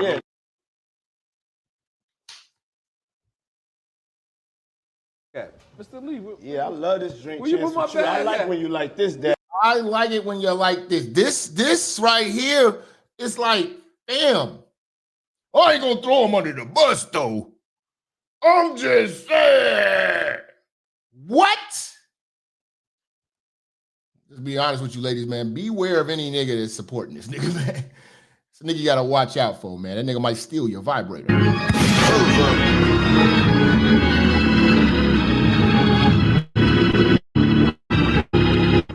You know what I'm saying? Be like that nigga, what was that preacher, Thaddeus? His old lady put him on blast. This nigga stole my vibrator. I can't even find my damn vibrator. Had that nigga out the bogus on Twitter, man, playing with the damn dildo. Oh, I was like, this nigga like, walking around playing with the, she got a bow tape, playing with the dildo in his mouth. I'm like, these niggas crazy. And I used to rock with Thaddeus. I had to delete all my Thaddeus videos off my goddamn stream. Get your gay ass out of here. That's how I write you off. I don't have your back. When you start diddling around, oh no. I'm more mad at myself for thinking you was a real nigga. Daddy, where you put my bag Daddy, I like when you scrambling and scraping. When you scrambling and scraping for shit. No? Okay, yeah, I'm not. And these niggas just sitting there, man. Ain't a real nigga in sight. I'd have left. I hit him with the, I gotta go, man. I'm out. I'm going to go with that one. Make a wish. One. Just blow it out. It's your birthday every day. Every day's your birthday on Drink Champs, goddamn. I would have just left and cut my phone off. Don't call me. I'm out. Damn it. I'm in. Where I look back on where I became. Did you miss me though? For real, because I'm saying listen to this nigga. Thing I miss his partying birthday with party, Puff, man. But I'm talking about for your birthday. Uncomfortable. Why won't you party with me for your birthday? If you're comfortable with a man talking to you like this, something is off with you. No man should feel comfortable in this setting. Something is up with you. Birthday, man. If you defend this, something is up with you. Yeah, we partied for my birthday before. You came to my party. No, but man, you ain't never really party. You know what I'm saying? Eyes. Oh my God. Shout out Miriam. Eyes. You want to look a nigga in the eyes. Eyes, brother. Oh, Eyes. I understand. Say he like his fish wet and squirmy. Come on, man. Y'all is crazy. You know what I'm saying? Okay. So check this out. It's me, Tyrese, Ray J, and F. Gary Gray. You know, I'm a type of nigga, I like variety, man. I like people that's unpredictable. You know what I'm saying? I like different personalities. So I was like, you like different bussies. I never knew they would become what they are today. But you know what I'm saying? They're like, you know, that sounded like the type of night I want to have in Vegas. You understand what I'm saying? Okay. So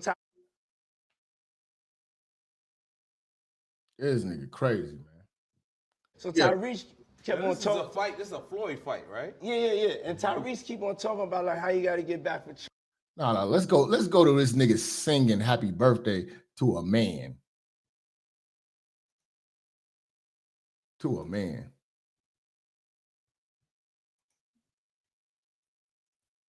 Hey, yo. Don't do that. Yeah, that's what I said. That's why I said let me pick it up. That's why I said let me pick it up from right there. This like this. He walk in with a dude with a skirt on. I'm done. I'm done.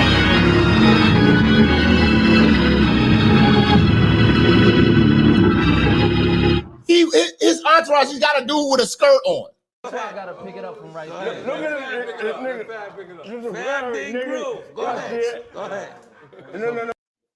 This dude got a skirt on. Come on, man. Killing. Look. Come tell the story. Bro, we're intoxicated. Listen. Bro, you helping me build that beautiful, nice guy, Rastafari brand of yours, huh? I see you, man. I'm walking. Yeah. Happy birthday to you. Woo! Happy birthday to you. Yeah. Happy birthday. It's fabulous. The only nigga that got the name that I want. Happy birthday to you. Thank you, my brother. Yeah. Let's take a shot for that, boy. Gay.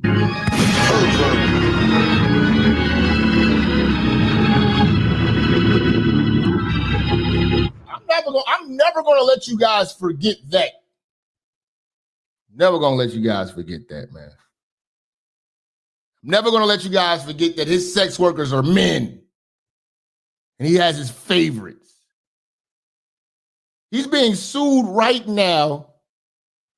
And Cassie's being sued by one of the sex workers for giving him STD and aborting his baby without his knowledge. Oh, so what's the update on that? And explain to the people why you suing Cassie. Well, I'm suing Cassie because this is one of the baby oil boys. Once I became a... He's a pervert as well. I'm never riding with him. Pervert. Oh, a pervert. I don't want you to think that we got this pervert's back. No. Aware of how vast what she was doing was, and I was able to connect the fact that I probably caught chlamydia because she was sleeping with dozens of men lying to me.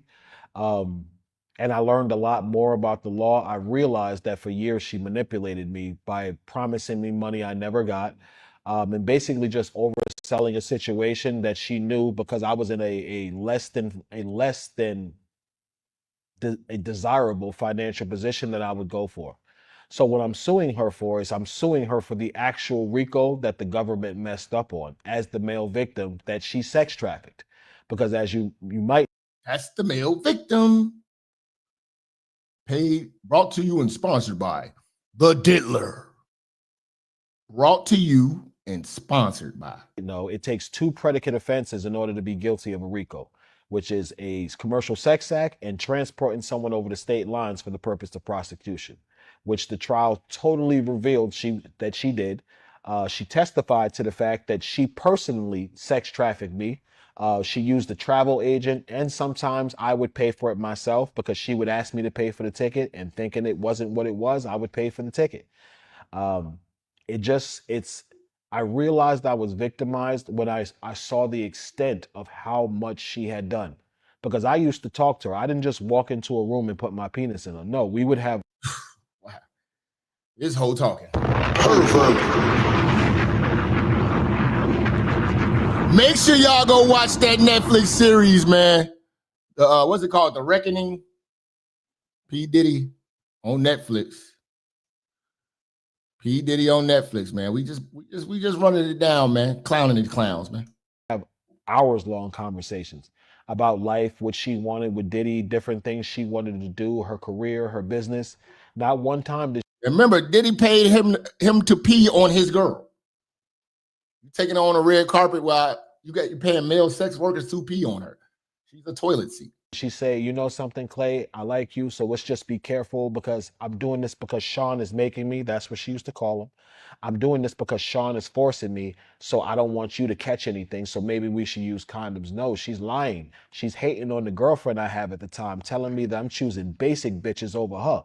That don't sound like no victim to me, my dude, when you jealous because the male escort you paying got a girlfriend he want to... Now, I really wish they would have prosecuted her too. I really do wish they would have prosecuted her too, but it's giving her immunity. I hated that. I hated the fact that they gave her immunity to testify on Diddy. I wish they would have put both of them on trial. And she got some time too. Pregnant. Give a fuck. Go to jail with a baby. See more than you know what I'm saying? It's just dirty work, man. It just confirms for me even more that minorities don't have any rights in this country. And, there is a white gentleman who's a victim of Cassie also, but he might as well be a minority also because he kind of looks like, he looks... One white victim, he got $5 million because he said Cassie gave him something. More like the type of white guy who knows more urban people than the type, because you know the type. You have some like Caucasians that don't be around a lot of black people, but this guy looks like he was. So I think they just treating him the same way as they treating the rest of us. You know what? He's a guy. He was involved in this. Let's just ignore him. Let's ignore the fact he was involved in this, and let's focus on the women to get this conviction. Again, bro, I don't want to keep saying it, but I think it was just dirty work. This was disgusting. Y'all all disgusting. I'm not giving none of y'all a pass. I don't want y'all to get this misconstrued like I'm giving any pervert in this case a pass. All of them can go to jail. I don't care. You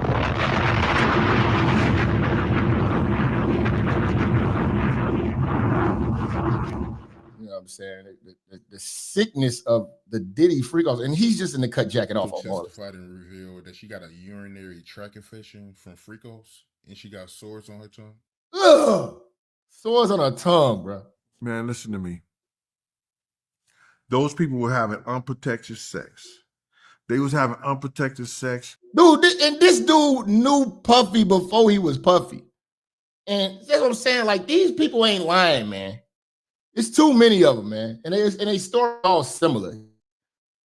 That it's a guy named Jonathan Odie. Jonathan Odie was the guy who... This is who I was telling y'all about.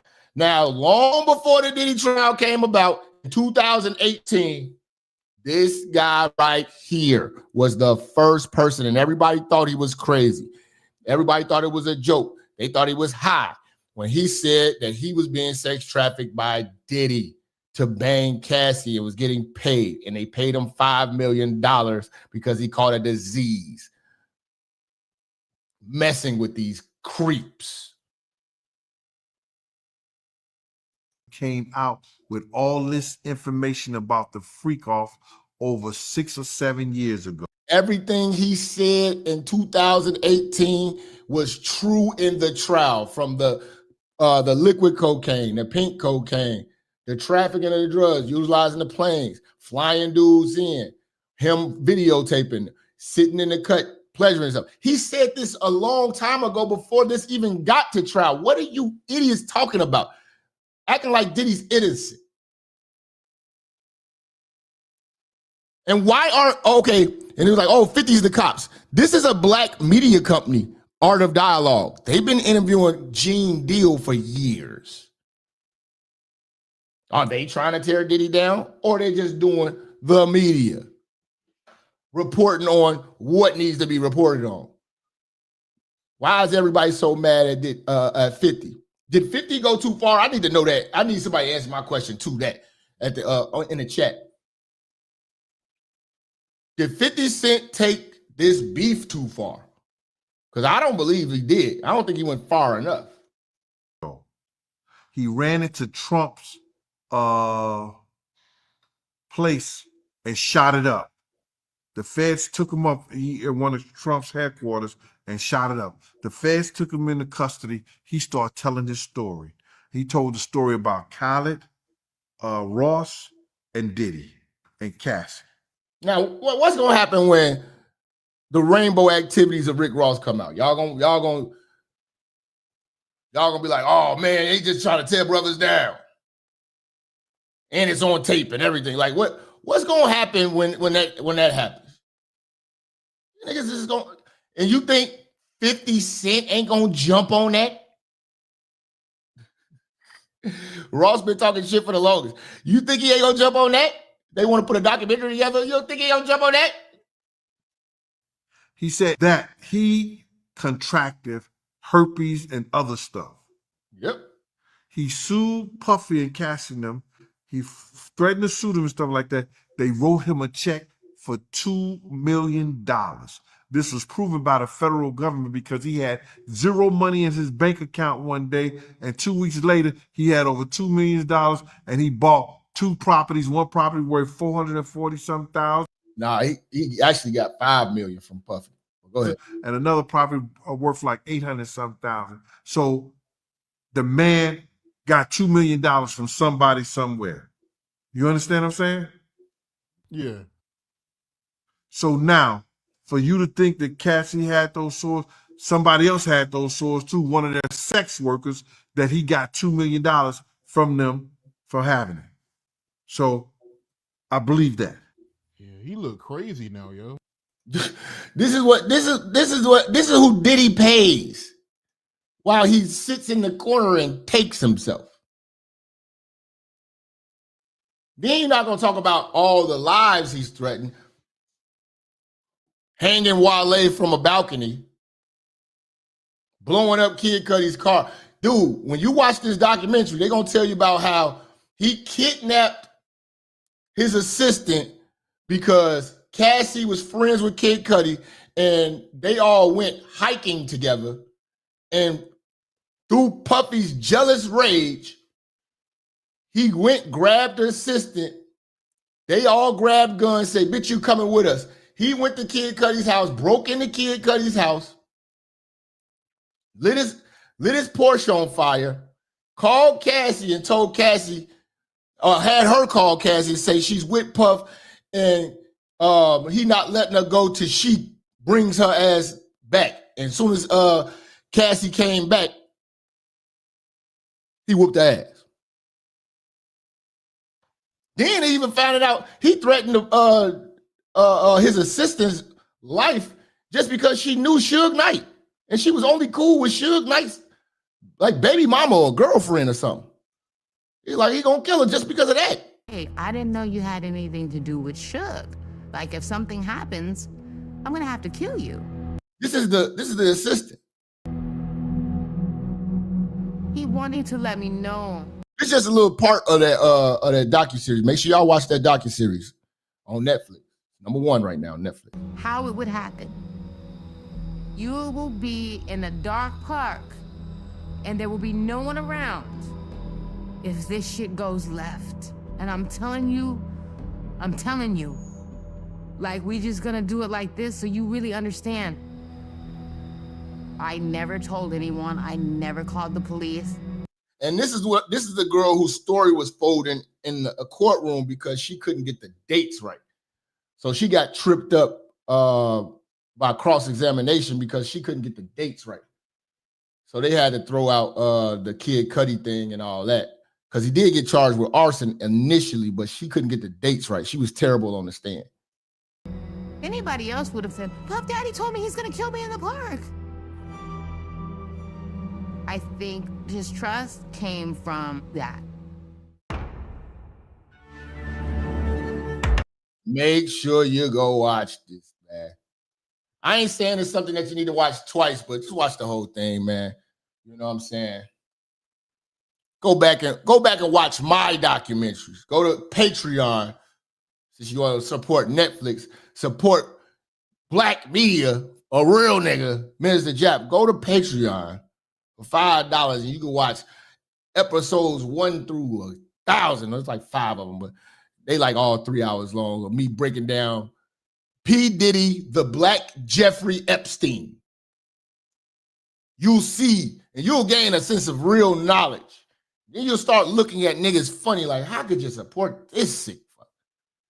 Throwing parties with niggas got their booty holes tooted up. You're crazy. You know, listen to this nigga. He's running up on nigga and killing people. They dumping niggas' bodies in front of people's houses. Oh, yeah. Got to talk about Lil Rod, too. Lil Rod, pause, no rainbow. Lil Rod was the producer who produced the Love album, never got paid. After he seen dude was willing to pay Cassie, he went ahead and filed his lawsuit, as he should. But he's telling you in graphic detail how Diddy would drug him, and he'd wake up, it'd be women in the bed. Sometimes it'd be Diddy in the bed. He'd be all sore and all that. You know what I'm saying? He was getting raped and all that. You know what I'm saying? You know? Never got paid for the album. Got raped on his publishing and raped in real life. Diddy ain't a nigga that that's worth not throwing under the bus. This is the perfect candidate to throw under the bus. There's a bus, slide him under it.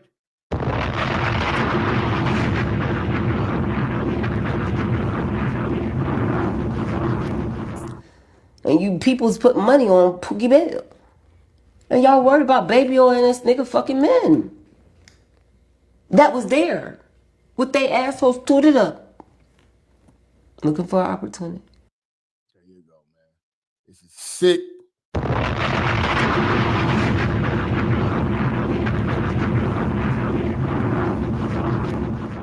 But at this point, fam, I want to conclude with this. It's not about Diddy no more. You're not going to learn anything about the Diddy thing unless you're, if you're dealing with personal problems and trying to suppress your own personal perversions or whatever. It's not about 50 Cent. Oh, he's petty. He put out this documentary was going to get done. If you could have put Tom Cruise's name on it. This was a layup. Netflix was going to put this out. It's going to do diabolical numbers when you put 50's name on it. That's business. It's not about 50 Cent. These are two men at war. That's his enemy. Do what you will with your enemy.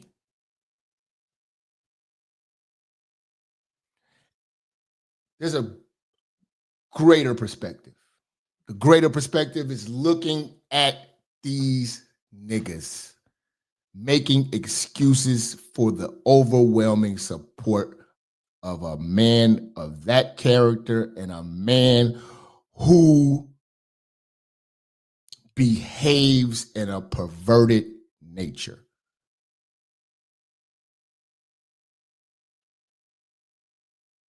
A crazed, closeted homosexual who is highly violent and who hasn't done right by anybody who's ever crossed his path, who is willing to do anything to win, and who will destroy anybody or anything in his path. There's not anything that a man like that is not willing to do. That is a man who has completely thrown morals and integrity out of the window.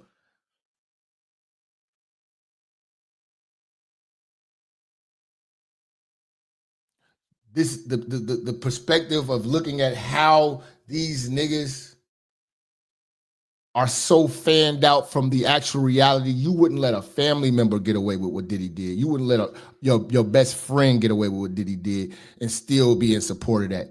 You wouldn't let your own brother do that, your father. You write people off like that. But because you're so fanned out, you're going to find a way to tie this to the white man. You're going to find a way to justify a black male who pays male prostitutes just so he can watch, take himself in the corner and play with his man milk. This is disgusting beyond levels. He is in federal prison for masturbation. And he's willing to pay to have the nastiest fantasies at his eyesight and at his fingertips. And he had the nerve to record that shit. So you're just a sick fuck trying to save the reputation of a sicker fuck. And I thank you for exposing yourself. The whispers have already been out about Diddy, but we never knew about you. You niggas have exposed yourself. We never would have known if these type of events would not have happened. Thank you for showing us who you truly are and what you stand for and what you are willing to stand by. If you choose to continuously deal with people who stand with that type of shit, that's on you, fam. Speaks to your character. I'm not going to tell you what to do. You make your own decision. But if you think for 1 minute that I'm going to support this bullshit just because he's got black skin, and I'm going to let him wear the crown of manhood because of his riches or his fame, and that goes for anyone, a YouTuber or basketball player or whatever. Money don't make you real. You got to be real for real. It's your brother, Minister Jap, man. Follow me everywhere. Replay this and make sure you go on the Patreon and watch the series of the Black Jeffrey Epstein all the way through if you're going to watch Netflix. I'm going to give it to you real. and you might have the information to actually have this conversation. Most people try to have this conversation about P. Diddy, but don't have the information. I have been on this case. Those of you who are church members, you know this. That's why nothing has been more thorough than when I spoke on this shit. I appreciate y'all for appreciating me and everybody who donated and sponsored this show today. I'll see y'all in a few, man. Much love, man. One.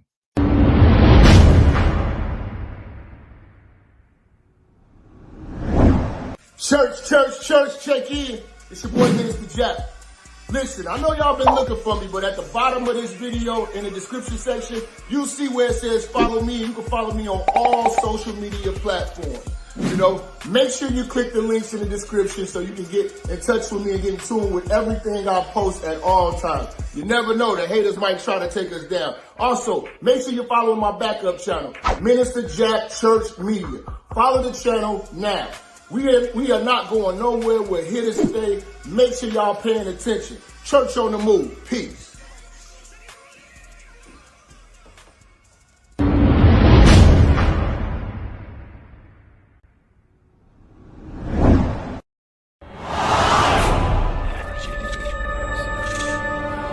Minister Jap, I'm talking to you, nigga.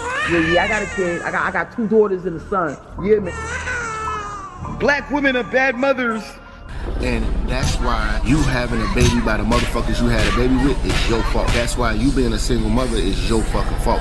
That's why being a baby daddy ass nigga is your fault. Live from the church. Church, check in. It's Minister Jap. Black women, they're some of the most worst bitches on with money, but yet they're still taking trips and they look fly doing. They are the flyest broken bitches you're gonna ever deal with. On Minister Jap TV. Church, check in, man. Church, check in.